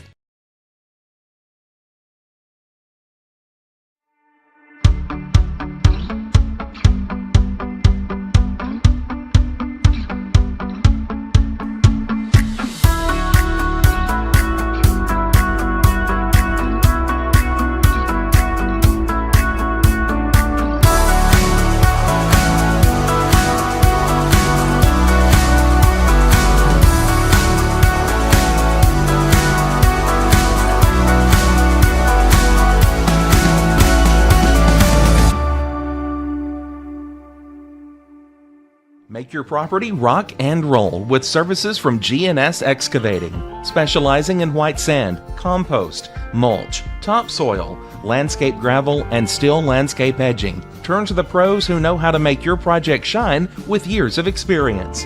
The best part is they're locally owned and operated. Choose from a vast selection of mulch and rock from their conveniently located facility at number 3 Valley Road in Lawrenceburg, just off Buffalo Road. Phone 931-279-3841 and get started today. What really matters during the ball game, we're at that point in the season where some are just beginning, some have already ended, and others are at that point where it's either win or go home. Depending on what your perspective is, it changes everything, doesn't it? In 2 Corinthians 4 and verse 18, we're reminded we don't look at the things that are seen, but at the things that are unseen. For the things that are seen are temporary, but the things that are unseen are eternal.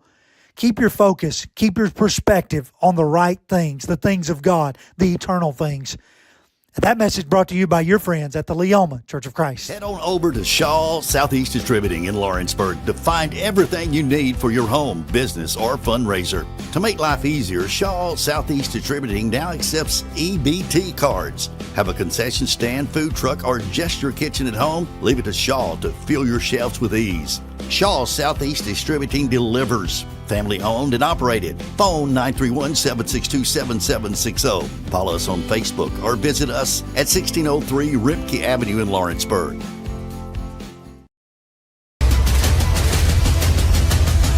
This is the X Sports Network. And back at Hendrick Stagg Stadium, halftime here as Lawrence County leads Spring Hill in this region matchup 19-0. Taking a look at the first half stats for Spring Hill, 65 yards on 22 plays, 2 penalties for 20 yards, 3 of 7 on third down, 0 of 1 on fourth down. Kason White, 8 carries for 28 yards. Isaac, 3 carries for -5 yards, 4 of 10 through the air for 45 yards. Our leader in receivers, Connor East, the catch for 23 yards. From Lawrence County, 38 plays, 247 yards, 3 penalties for 15 yards. 2 of those 3 penalties were kicking the ball out of bounds. 5 of 5 on third down. Ian Clayton had 16 carries for 115 yards and a touchdown. Carter Pettigrew, 9 carries, 70 yards and a score. Logan Clayton, 7 carries, 35 yards and a score. 4 of 5 passing for 24 yards. Our leading receiver, Zacchaeus Everly, 2 catches for 17 yards. So a 19-0 lead here, Dusty. They scored on 3 other 5 drives. One drive went to the end of the half. The other ended in a fumble, and they have, obviously, when you almost have half of 500 in the first half, offensively, Lawrence County has done a lot of good work here so far today. Hey, you're right, AJ. And listen, Lawrence County, they're going to stick to the game plan, I have no doubt. They're getting so much penetration up front. The offensive line's getting downfield to, they're getting a good blocking on the outside from receivers. I think they're just going to pound this football. We've got this wet field. We done seen the guys start slipping a little bit, and the rain's not going to go away, and it's not going to dry up. I think Lawrence County's just going to keep pounding the rock, and that's what they got to do. They just got to come out. They're getting the stops on defense. Hopefully they win the locker room, tell the guys, hey, look, we're not going to slow down. We're not going to do anything different on defense. We're going to keep trying to get pressure because they're going to have to start running the football too because of the conditions. Right. So I think Lawrence County's just got to come out, putting their ears back, and go get them. They will get the ball out of the half here. So they've just ran the ball like you mentioned, Dusty. The battle's been won up front between these two sides. Offensive and defensive line doing big work here for Lawrence County. And outside of that one fumble, this could easily be a 4-score, maybe a 5-score game, depending on if certain things broke certain ways. Oh, absolutely. Yeah, that fumble kind of, they were driving, and I understand how things happen. It's a turnover. We're still going to talk about it. But, yeah, I look at that as another potential score. So, yeah, it puts us at 4 scores, and it's no knock, but, it does hurt when you miss an extra point, and then we failed the 2-point conversion, so that's why we're at 19. I hope that it doesn't come to that, needing those down the line. But we still got to come in right now in the second half to take care of business. Yeah, the game started off with Justice Hughes with that perfect pooch kick. It ended up with Lawrence County taking over on the Spring Hill 39-yard line, and they scored 5 plays later. What a great start. You know what? One thing I've noticed about this team in the 4 years I've been here, every time they try an onside kick, it works. I think that's at least the 7th off the top of my head I've seen in 4 years that's worked for Lawrence County. And that was possibly designed that way. It wasn't more of an onside kick, like you said. It was like a pooch, but we did end up getting it back. So Spring Hill will start off kicking from right to left. Lawrence County they will may be try going from something left right here. To right. They may try to get the momentum, swing back their way. Yeah, try something. This is a big region game. It is a huge region game, like you said. You're just trying to get in that spot, just to get that in the game in November. Yeah. When you look at Franklin County, Lawrence County, Spring Hill, each at 0-2 or 0-1 or however the case is, and you got Tullahoma at 1-1. Tullahoma is going to be here this time next week. On Thursday night. You win those games, you're in that 4th spot. Sure. Or maybe you can, Shelbyville isn't invincible. You played well against the top 2 teams in Columbia and Lincoln County. Lincoln County is now 3-0 in the region. Anything is wide open for this bunch right now. Absolutely. But you got to take care of business tonight. Like I said, you got to pin yours back and not take your foot off the gas. Kason Deschamps on the kick it away. It's a low line drive kick and fielded at the 29-yard line. That's Pettigrew. And Pettigrew now across the 40, 45, and eventually brought down. Looks like they'll mark him at the 48-yard line. So he turns that into a pretty decent game, and the Wildcats will take over 1st down and 10 with great field position. Didn't have Carter Pettigrew as the up back taking that one on the bingo card in this game. No, I did not. When you said Pettigrew, I was looking at the screen here. I was like, whoa, wait a minute. 3 receivers here to the left, 1 to the right. Tight end in the game is Gavin Schultz here to the right. And it's a bad Logan snap. Clayton fumbles it and didn't really try to get on it. Now Spring Hill trying to go after it. And I believe Spring Hill has it at the 30-yard line. So what a start for the Raiders on that one as they'll take over 1st down and 10. Taking a look at the replay. Logan need to get on that one a little quicker than what he did. Yeah, there was no urgency whatsoever. They will recover it and take it all the way. So this is the 2nd fumble they've recovered in Wildcat territory. And they couldn't have better starting field position than right here, right now. I mean, I just said it. They needed something to kind of swing the momentum coming into the second half, and they got it. The rain has really died down. They're going to go to a power formation, just a single receiver to the left. And you got 3 receivers bunched to the right. Isaac here with White to his right. Play action pass. Here comes pressure, a lot of pressure. Isaac rolling out of it. He's going to throw, and I think he hit his intended receiver. Nope, he didn't. In and out of his hands. Good effort by Lucas Ferrilio to get it, but in and out of his hands, that will fall incomplete. Isaac. If Jake Bradley don't trip right there, Tayden Russell gets a sack. As you see Ferrillo, that ball pop up when It he hit did. the ground there. Good effort, though, and a good effort by Isaac to avoid about 5 purple jerseys on his rear end. 28 seconds into the half here. Same formation, 2nd down and 10.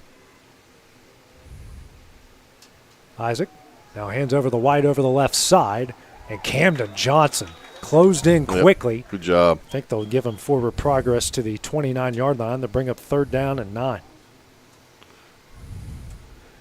Play went to the left side to the Lawrence County sideline, and Johnson was on him in a heartbeat. So 3rd down and 9. Spring Hill is 3 of 7 on 3rd down in the previous half. I've got 3 receivers to the left and 1 to the right. Well, rain has pretty much died down here at Hendrick Staggs Stadium. At the moment. West Bell, their best receiver, loan out to the right. Isaac drops back. He was looking at West Bell, now rolls out, throws over the middle. Ball's tipped in the air. And it hit the ground. Almost. Incomplete. That was Silver tried to come down with it, couldn't. And Max Taylor tipped the ball. Yeah, that's going to fall incomplete. Taylor there got his hand up. And Silva, ball hit the ground there. Good job by our officiating crew. They've done a great job. They have done a really great job tonight. Difficult. Keeping the game going in the rain like they did. Yeah. This might be the best officiated game we've seen. Hey, we get on them at times, and we need to praise them at times. We praise them at times. That's what we do. You're supposed to. 4th down and 9 here for Spring Hill. Isaac drops back. It's a screen pass here to White. And White across the 30, 25. He's got the 1st down across the 20, 10-5, and dives for the pylon. He is into the end zone on the 4th down conversion. That will make it 19-6. Lawrence County, 10:35 remaining in the 3rd. What a perfectly designed screen pass. There was nobody there, and White takes it to the house for a touchdown. Yeah, I mean, once he got past the bunch there in the middle, there was nobody in the secondary. Deschamps on to kick the extra point.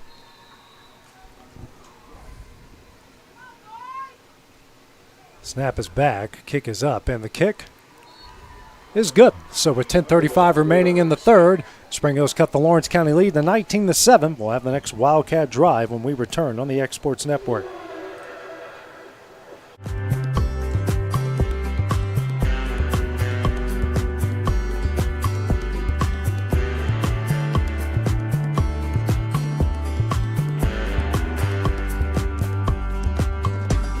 Your lawn a legacy. At Legacy Lawn and Landscapes, we put more than 16 years of experience into your goals. We won't meet your expectations, we'll exceed them. We offer consultation, installation, maintenance, hardscapes, construction, and land clearing services. Owner John and Jamie Brewer with their team are dedicated to providing the highest quality landscape services to commercial and residential clients in Middle Tennessee. Service, teamwork, results. That's how you leave a legacy.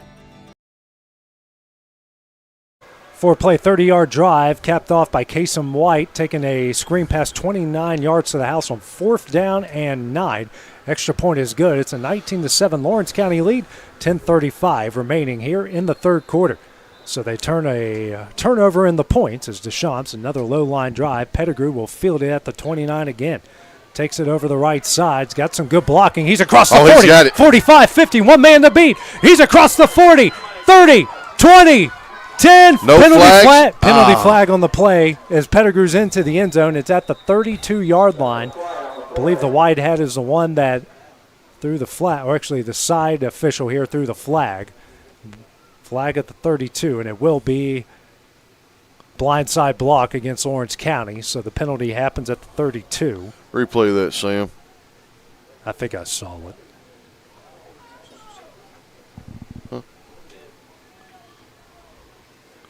I only get one? What kind of system is this?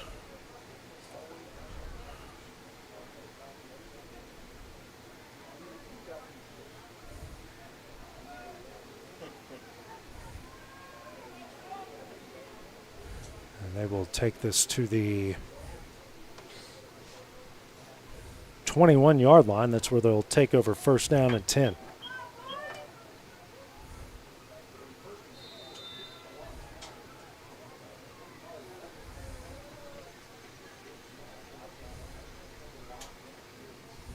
First down and 10 here for the Wildcats. A handoff up the middle. Believe that's Ian Clayton. He will take it to the 28-yard line. A decent pickup there for Lawrence County.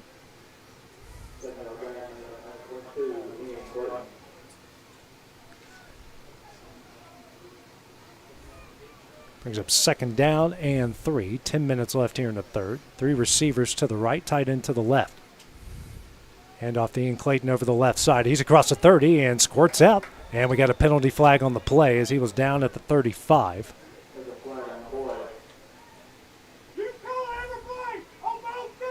And holding will go against Lawrence County.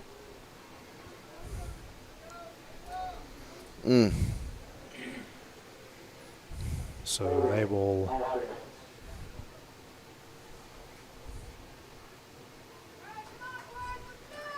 mark it here at the 21 again.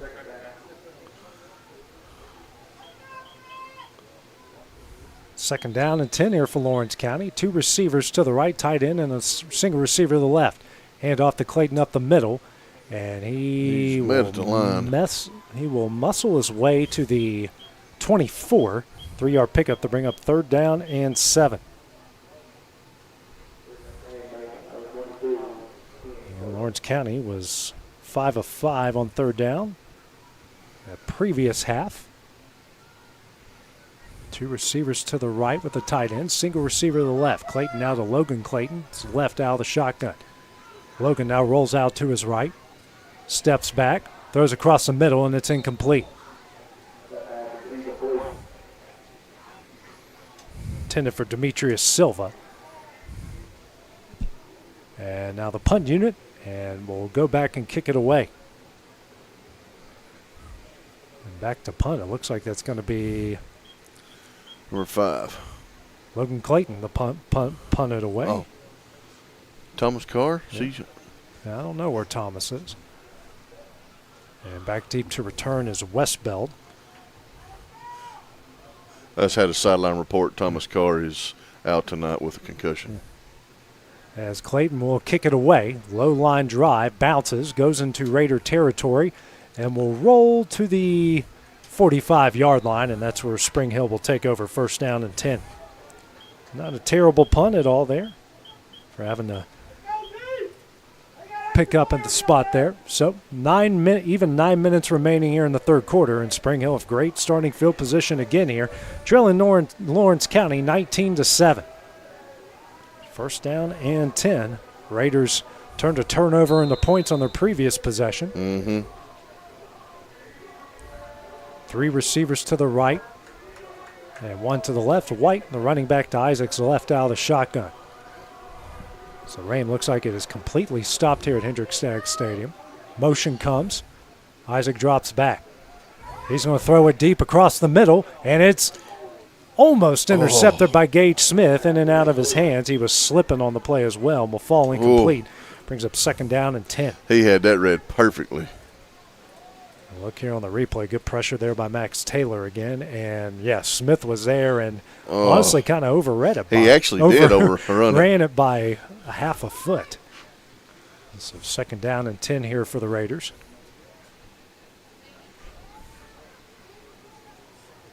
Okay. 3 receivers bunched to the right, 1 to the left. White to Isaac's left. Now pitch out the White here left side. He's got a lot of room, and he gets into Wildcat territory, and they'll mark him out of bounds at the 48-yard line. So another third down situation here for Spring Hill. So far in the game, they are 3 of 8. They'll get on the ball here quickly. Clock stops at 8:46 since he went out of bounds. Yep. So they flip the formation now from right to left. Now Isaac and company will look to the sideline.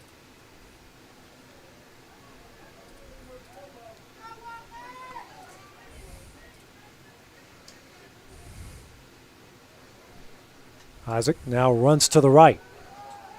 And he's going to be short of the first down as they mark him at the 46-yard line. He slid past the first down. He was almost already falling as he was turning upfield.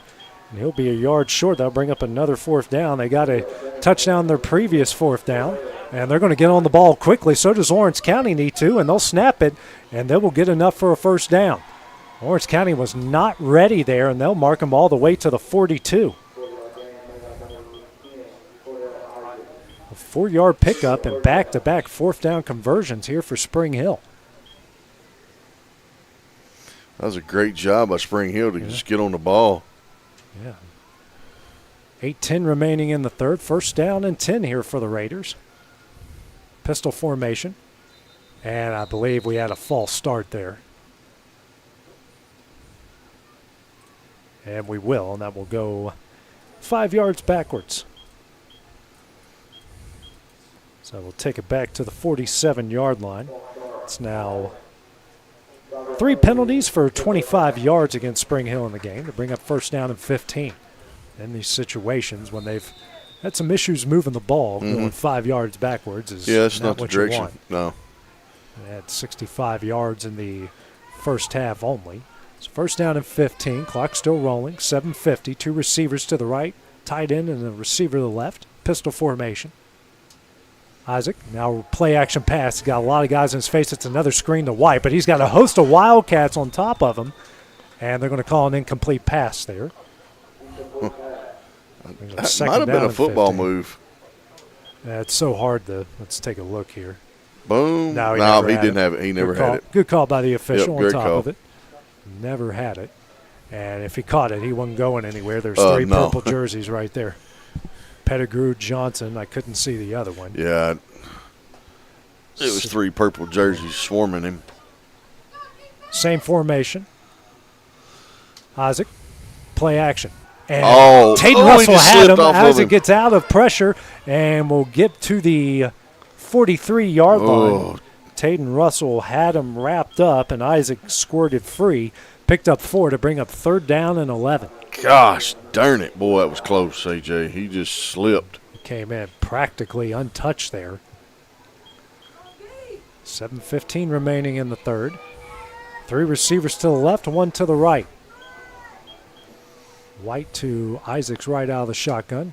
Play action. Quick throw here to the right and throws it short for the intended receiver in West Bell. 4th down and 11. And see what head coach Ben Martin does here. I think he's going to keep the offense on the field, which is honestly not the worst call now. No, it's not. It's not. It's they've got a little momentum, so I mean, you got to try to get you a first down here. They've converted on back-to-back 4th downs, or 2 or 3 on 4th down. One of them went for a touchdown.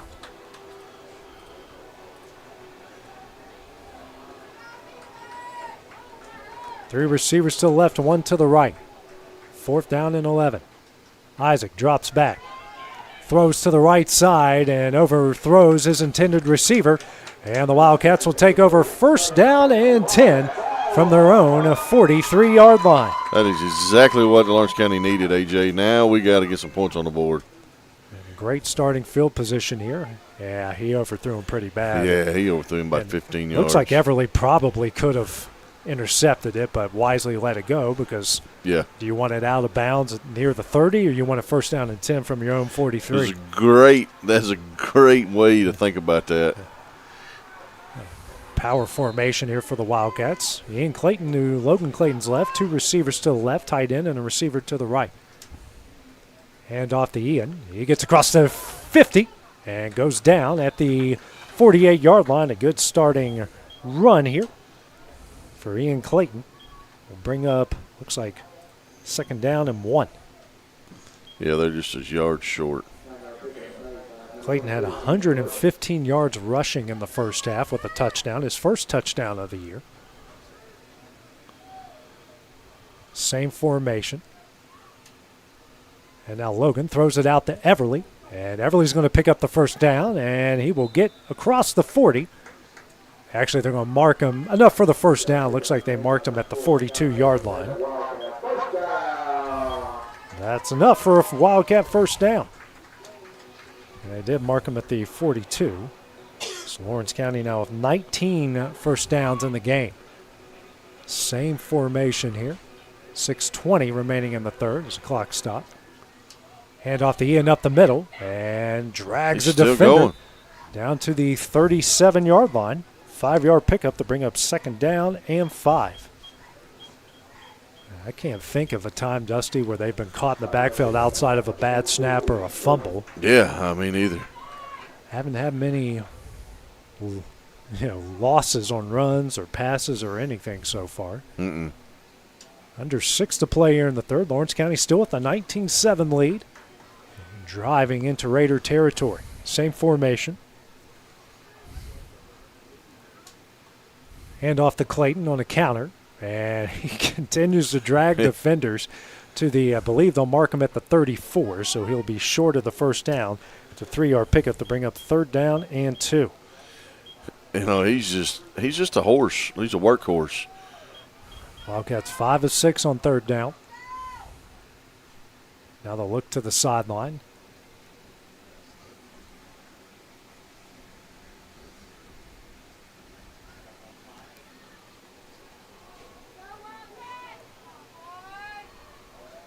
Coming up on 10 on the play clock. Hand off to Clayton, and he stumbles in the backfield and is still going, but I think they might give him to the 1st down. Got him to the 32, and he turned up. That's some chicken salad right there. And I was just fixing to say your line. It's a great job. That isn't. He looked like he was down 3 yards in the backfield. Turns it into chicken salad. That's enough for a Wildcat 1st down as Pettigrew will come in for Clayton. Getting a much-needed break. He's taken just about every carry so far here in the 2nd half. 4:35 remaining in the 3rd. 1st down and 10 from the Raider 32. Hand off to Pettigrew, and he's across the 30. A little bit more as they will mark him at the 26-yard line. These boys are going to just stay in their uniforms and go to a pressure washer or car wash before they go home. My senior year of high school, it either rained the day of or the day before in 8 of our 10 games that year. Oh. You know the 2 games it didn't? The first and the last. First and the last. It rained every game. The day before, the day of, and every game my uniforms looked exactly like that. Hand off to Pettigrew up the middle, and he's got enough for a first down, it looks like, or to get him right at the line to gain at the 22. It will be enough for a Wildcat first down. Moving the sticks once again. Make that 21 first downs in the game here for Lawrence County. Ball, the Raider 22. Now Lawrence County going to get on the ball here quickly.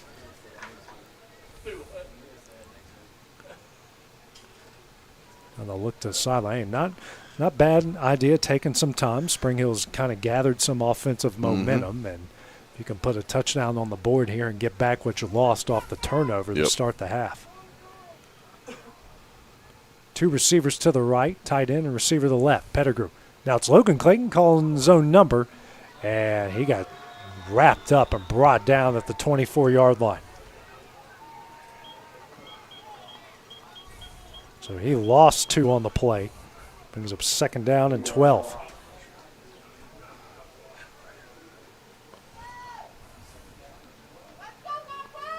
Wildcats back on the ball. We'll go 3 receivers to the left with the tight end to the right. Pettigrew to Clayton's left out of the shotgun.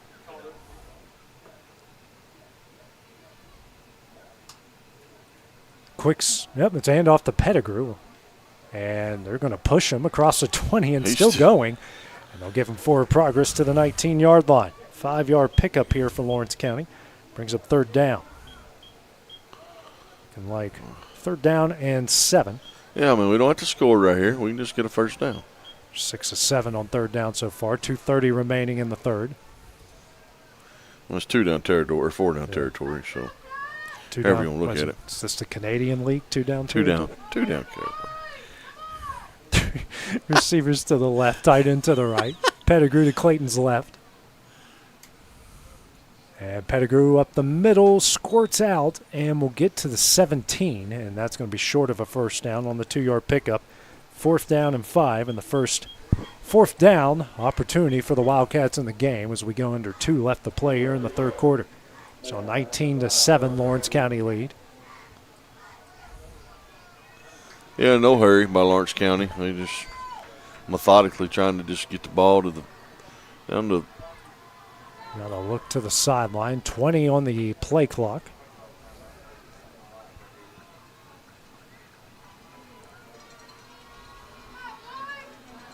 Minute 30 here on the game clock.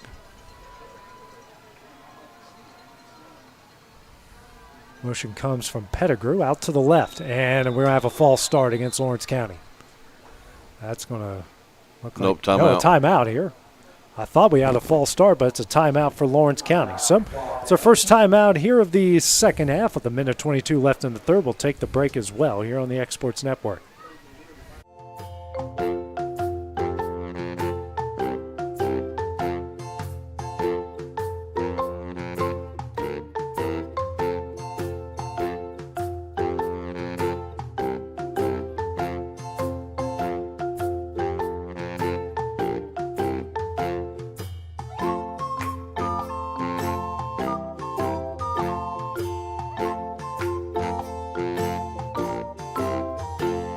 Don't just find a job, find a career with Resource MFG. The team at Resource MFG in Lawrenceburg has the resources and experience to find you a full or part-time position right away.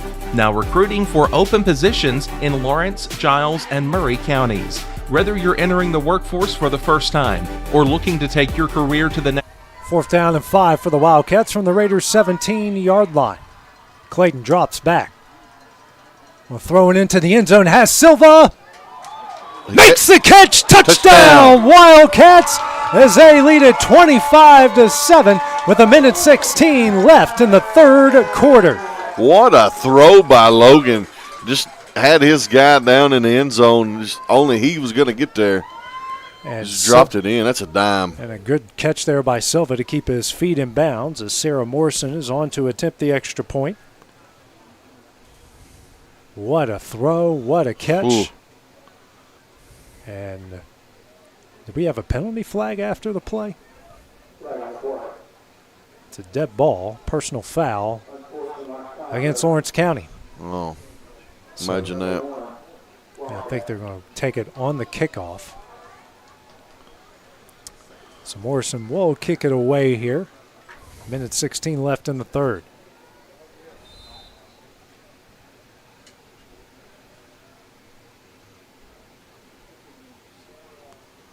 Snap is back, the kick is up, and the kick is good. So at the minute 16 left in the third, Lawrence County leads 26-7. We'll have the next Raider drive when we return on the X Sports Network. At Smith Tax and Business Service, we offer many services. Along with personal income tax prep, we also offer tax preparation for corporations and partnerships. If you're a small business and looking for some extra help, give us a shout and we'll get you fixed up. Call Mary Beth Smith, Marion Matthews, Brooklyn Bates, or Michelle Staggs to find out how we can help you. Located at 208 Pulaski Street, phone 931-244-6633. The Hidden Garden, located just off the square in downtown Lawrenceburg, is your hometown oasis for massage, aesthetics, full hair and nail services, and body waxing. Gift certificates are available, and be sure to follow them on Facebook for their specials. The Hidden Garden, your peace, your place. 222 Pulaski Street, Lawrenceburg, Tennessee, or phone 931-762-9799. 11-play, 57-yard drive capped off by Logan Clayton's 17-yard touchdown connection with Demetrius Silva. Sarah Morrison hits the extra points at 26-7. Lawrence County lead. Minute 16 left here in the third quarter. So got a unsportsmanlike conduct penalty after the touchdown. So Justice Hughes will be kicking away from his own 25 instead of the 40. You have Bunch and Lawrence, their heels as they continue to move up. Looks like they're going to go all the way up to the 35-yard line. Hughes, that's a line drive kick. Westbelt fields it at the Wildcat 49 and wisely falls forward quickly, and they will get him at the 46-yard line. So that's where they will take over first down and 10. He wisely fell down because if he didn't, Jake Bradley was fixing to probably take his head off. So they will start off in Lawrence County's side of the field again. I believe it's their third drive they've started in Lawrence County territory. First down and 10 from the Wildcat 46. Lawrence County just answered their drive with a touchdown. Now Spring Hill going to try to answer here. Minute 12 left in the third.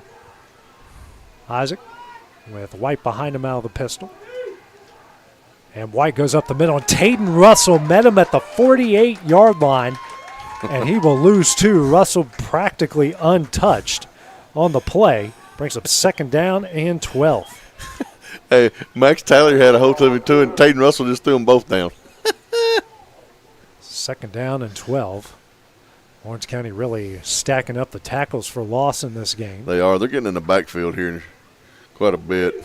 Same formation here for Spring Hill. Isaac. A handoff to White over the right side, and Camden Johnson found him right at the line of scrimmage, maybe even lost a yard, maybe a couple inches, but that will be third down and 12. What a great job. Listen, they've been sealing that end off all night. That was actually Andrew Tupper on the stop. Just went right through the block. Yep, boom, right there. The mud has made the 9 look like a 7. Yes. So Tupper with another stop here. 3 receivers to the right and 1 to the left. Motion from the H-back goes to the left now. 5 seconds left in the third. Isaac fumbles the snap. Ball's on the ground, and Spring Hill got on it. Maybe. I don't know. I think Lawrence County got it. Whoever has it at the 46. And the way they're reacting, it's Spring Hill football. So they there was not a white jersey down there. How did they get the ball? Well, because the one in a brown jersey got it. That was Isaac that came up with it somehow. So that will do it for the third quarter. After 36 minutes of play, Lawrence County leads 26-7. We'll have the next play when we return here and the start of the fourth quarter on the X Sports Network. If there ever was such a thing as a company that could do almost anything, well, Tenneke Properties is it. These guys know how to completely transform your existing home into something new, or just do it room by room. Need a new bathroom or kitchen? What about a fresh coat of paint? Even a new floor? Looking for dirt work? Tenneke has you covered. Oh, and you can even rent a dumpster from them too. That's Tenneke Properties. Visit Tenneke.com or phone 931-244-4602.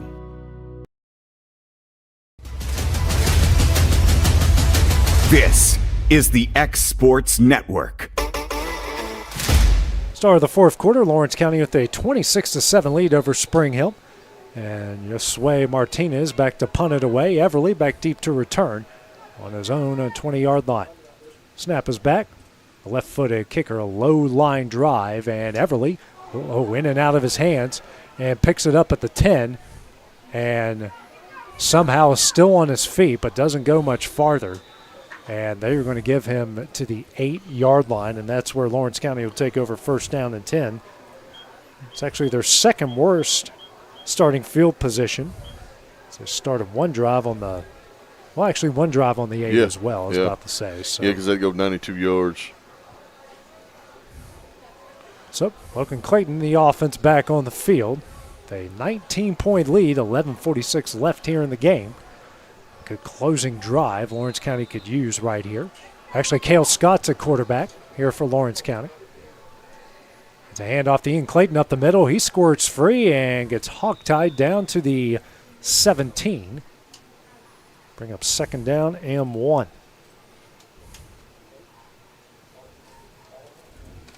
Actually, they'll give him enough for a first down to the 18. So first down carry there for Ian Clayton. 277 yards on the ground now, 23 first downs for Lawrence County. Clayton has 154 yards rushing already on 23 carries. Scott hands off to Clayton again. He's got enough for the first down. He's across the 30, 35, 40, and down to the 42-yard line. A wide lining by hit that second gear. What a big run there by Clayton, a 24-yard pickup. First down and 10. Wildcats trying to ice this game. Yes, sir. They're trying to put it away. Just pound the rock, boys. Pound the rock. Scott, we have 2 receivers to the left, tight end, and a receiver to the right. A Pettigrew in the game. He fumbles the snap, and Pettigrew still pushing, still going. I think got back to the original line of scrimmage and did. Somehow turn that into something here. It looked like he was back 3 yards in the backfield, and he somehow found a way to push the pile to the original line of scrimmage as Ian Clayton will come back in the game.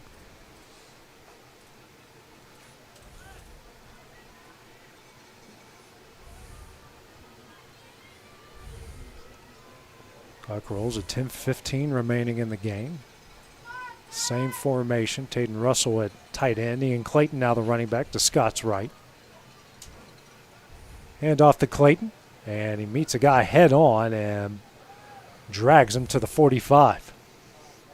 Brings up third down and 7 here for Lawrence County. Well, right here, you got a first down right here. Clock's still running. So far, Lawrence County is 6 of 8 on third down. Perfect 5 for 5 in the first half. 1 of 3 so far here in the second half. They're going to let every second they can roll off before they take the snap here. Mm-hmm. And we haven't had hardly any rain. The second half haven't had any. 5 on the play clock. Scott, hand off to Clayton over the right side. He will get in the Raider territory, pushing the pile, and they will give him forward progress to the 48. Did he lose the football? No, I don't think so.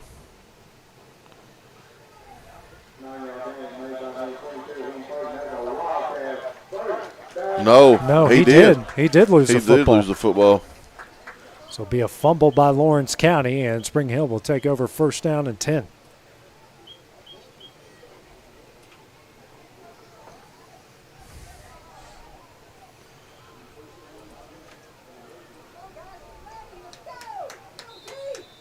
So the Raiders got the ball in great field position again. 2 receivers to each side. I thought the way they piled up there at the end, it's like everybody just kept getting in. 9:10 remaining in the game. White behind Isaac. That's a handoff to White up the middle, and he gets to the Wildcat 48-yard line. 4-yard pickup, second down and 6 coming up.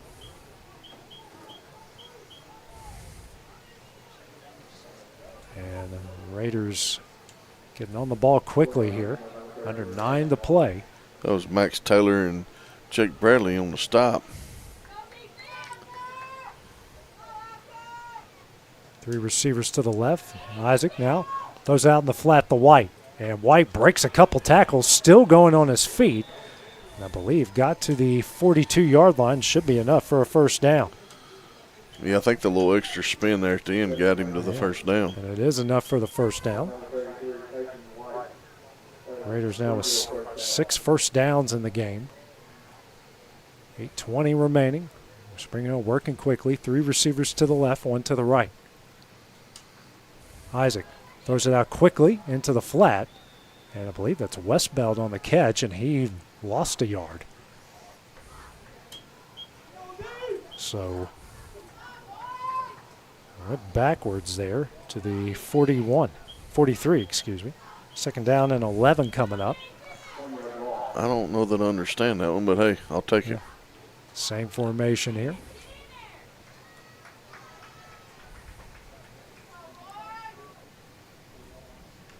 Isaac drops back. Pressure comes. It's another screen. And White makes the catch but gets stacked up at the original line of scrimmage. That's Camden Johnson again, and that will bring up 3rd down and 10. They've handled the screens after that touchdown pretty good. They have.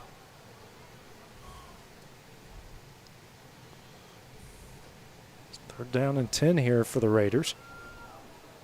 3 of 11 so far in the game.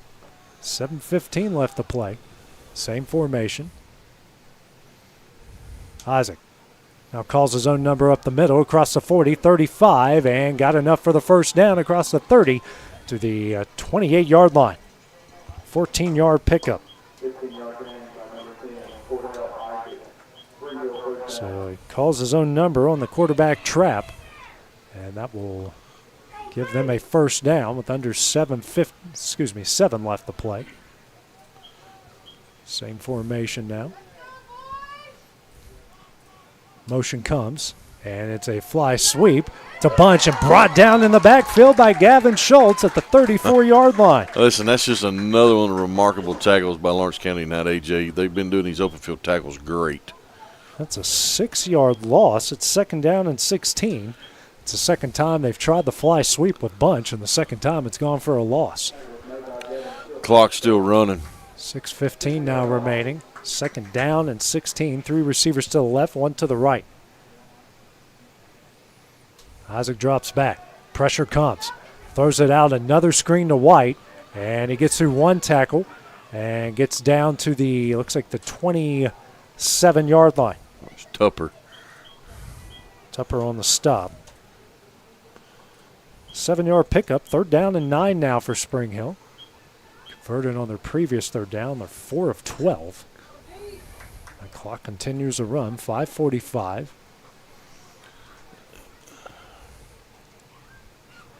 Ball at the 27 of Lawrence County's. No urgency by Spring Hill.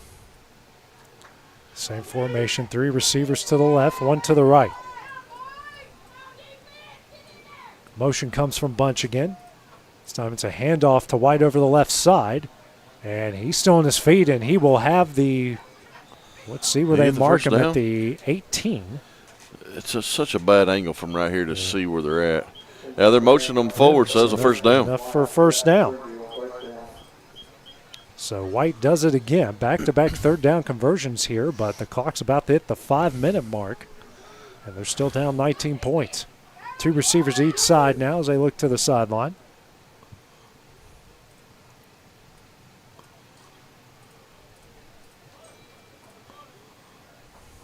Isaac calls his own number over the left side, and it's Tupper again as they will get him at the 15-yard line.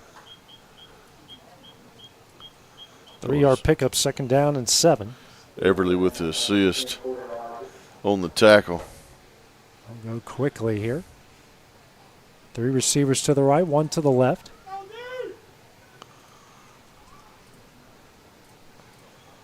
Isaac drops back, now takes off over the left side, and Demetrius Silva is the one that's going to push him out of bounds. So they will get him at the, looks like the 13. 2-yard pickup, another third down here for Spring Hill. 3rd down and 5. The clock stopped at 4:15. Yeah. I don't think the down marker finally figured out where the official was here. Yeah. See some members of the volleyball team back, taking care of business at Shelbyville. Another district win. Yep.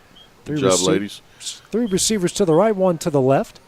Isaac now has got White here and underthrew him. White was lined up at about the 20-yard line as they try to play there. Everly probably would have brought him down as that falls incomplete. Yeah, if he catches that ball, he's all over him. So big 4th down here. Isaac's now 9 of 22 for 87 yards. He's going to do it again. They're 2 of 4 on 4th down. Same formation as, his heels are on the 30-yard line. Well, they're trying to get him to run and go here, yeah. Maybe. Little arena football. Maybe. So he's going to get his head knocked off if he ain't careful. And now, Isaac's got a lot of room over the left side. Oh, they closed him off. And, I think he got the first down. Yeah, he did get enough for the first down to the 8-yard line. So 5-yard pickup, that's all they needed. And they got it. It's going to be 1st down and goal. So Spring Hill playing situational football here pretty good late in the game, under 4 left to play. Well, like you said, Dusty, not much urgency here. No, there's not. When you're looking at under 350, you're down 19. Down 19 with 3 minutes. 1st down and goal here from the 7. 3 receivers to the right, 1 to the left. Isaac drops back. Launch it up in the end zone to Bunch and overthrows him. Be 2nd down and goal from the 7. The clock stops at 3:32 remaining.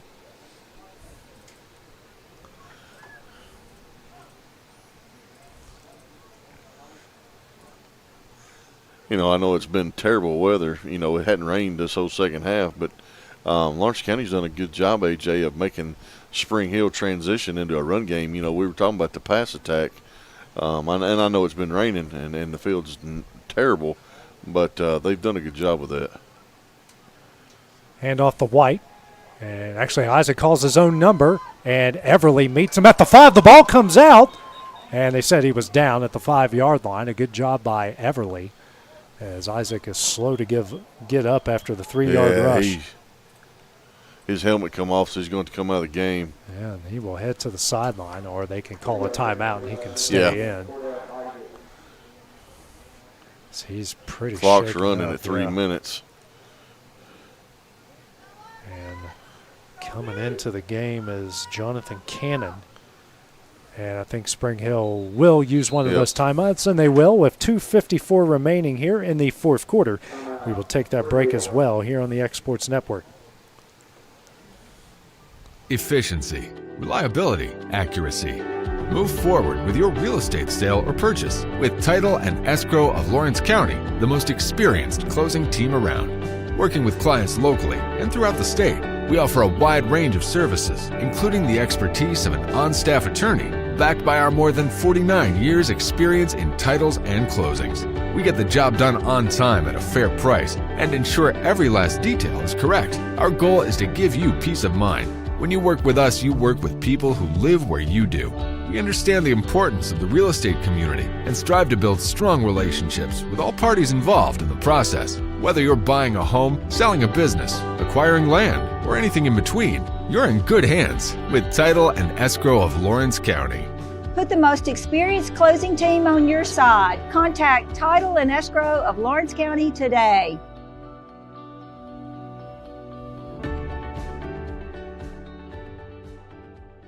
Spring Hill forced to use their first timeout. 2:54 remaining in the game. Lawrence County with a 26-7 lead. 3rd down and goal from the 5-yard line. It's White now at quarterback. Calls his own number. Gets tripped up. A great job by Everly. He will lose 2 yards. Be 4th down and goal from the 7. One big play after another in the backfield by Lawrence County. Hey, they've been in the backfield all night on defense. It's play after play, and it's different players. I mean, they play really hard tonight on defense. They played hard all the way around, AJ, but this defense stepped up tonight. It's 4th down and goal from the 7. Spring Hill has kept this drive alive with a lot of third down and fourth down conversions, or 3 of 5 on fourth down. Isaac out of the shotgun. Drops back, pressure comes, throws. The ball's tipped in, down, incomplete. And the Wildcats will take over first down and goal. First down and 10 from their own 7-yard line. Everly got a hand on that one. So Spring Hill's most promising drive, other than the touchdown, ends at the 7-yard line. So that's where the Wildcats will take over. 2:13 remaining, each side with 2 timeouts remaining as well. I'd say we'll get a couple of runs, just get the ball out from on this end of the field and take some knees. We're going to go to the house with a W tonight. As Cale Scott, still a quarterback here for Lawrence County.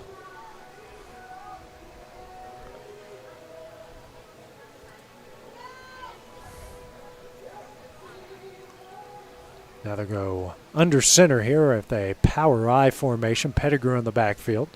It's a handoff over the right side, and he got stacked up right at the 5-yard line. He did. 3 Raiders back there to meet him. Second down and 12 from the 5. We got a hurt player. Yeah. And that is a hurt Raider on the play, so while they check on him, we will take a break on the X Sports Network. Truett's Garage Doors in Leoma, Tennessee is your one-stop for new garage door installations for all commercial and residential buildings, plus they offer full service on all existing doors. Need a new garage door opener? Truett's Garage Doors has you covered. As an AMAR Gold and LiftMaster dealer, Truett's Garage Doors offers the best pricing anywhere in the area. A family-owned and operated business, Truett's Garage Doors has been helping Tennessee and Alabama residents since 1999. Call the pros today at Truett's Garage Doors, 931-201-6464. There's a reason owners Tyler and Cindy McDowell chose the name In Service for their towing business. They did because it's their goal to be in service for you on the day that you need them the most. In-Service Towing is now known far and wide for their response time because minutes matter when you're broken down. Or their 24/7 availability, you can call them anytime for service. Their professional team with years of experience and their fairness, plus their know-how in dealing with the unexpected. But the thing that In-Service is known best for is how they treat their customers, and that's like family.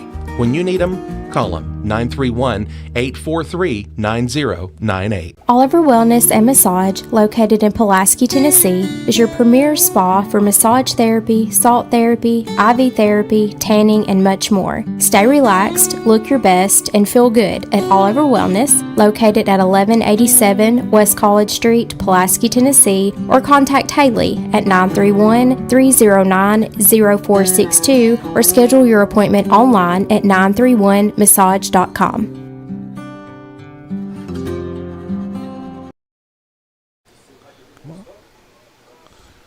So Seneca Caldwell was the injured Raider on the play as Lawrence County has its second down and 12. Clock rolling under a minute 50 left in the game. Lawrence County with a 26-7 lead. They will take this clock to the last millisecond before they snap it.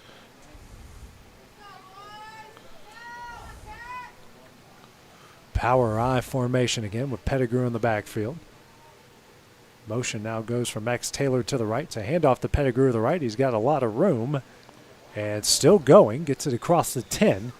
And they will take him to the 12-yard line, and we got a little extra after the play. I think he might have kicked him. Did they throw a flag? Yeah, they did. Third down and 5. Let's see what the call is here. Personal foul, and that will go against Spring Hill to give Lawrence County a first down. Good job by the officials seeing that. And take it all the way to the Wildcat 27. Spring Hill now, 4 penalties for 40 yards.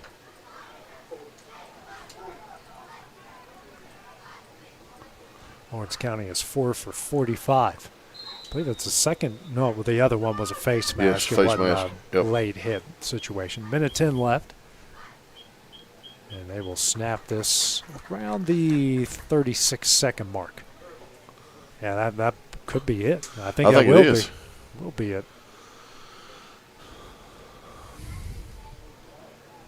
Lawrence County on the night, Dusty, at 316 yards rushing, 363 overall, their best offensive output of the season. And both of their wins in this year, Dusty, have had over 300 yards on the ground.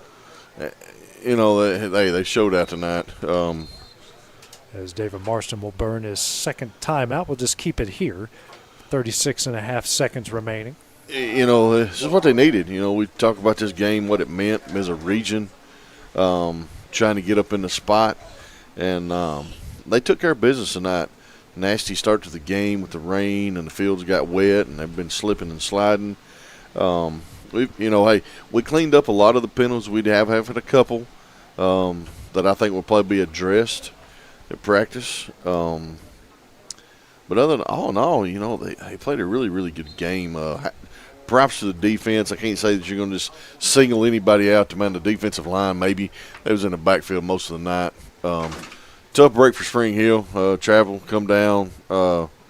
Just kind of, I hate to use these words, but it kind of is what it is. Kind of got punched in the mouth with the run game of Lawrence County. So Lawrence County will go to the victory formation. Scott will take a knee. That one will do it.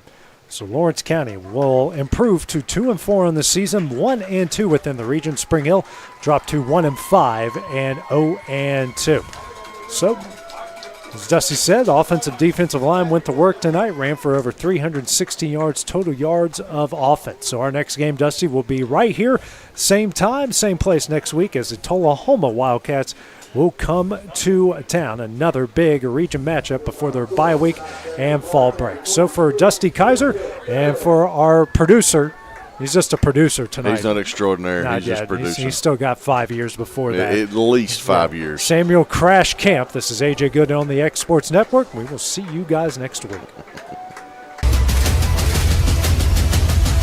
This is the X Sports Network.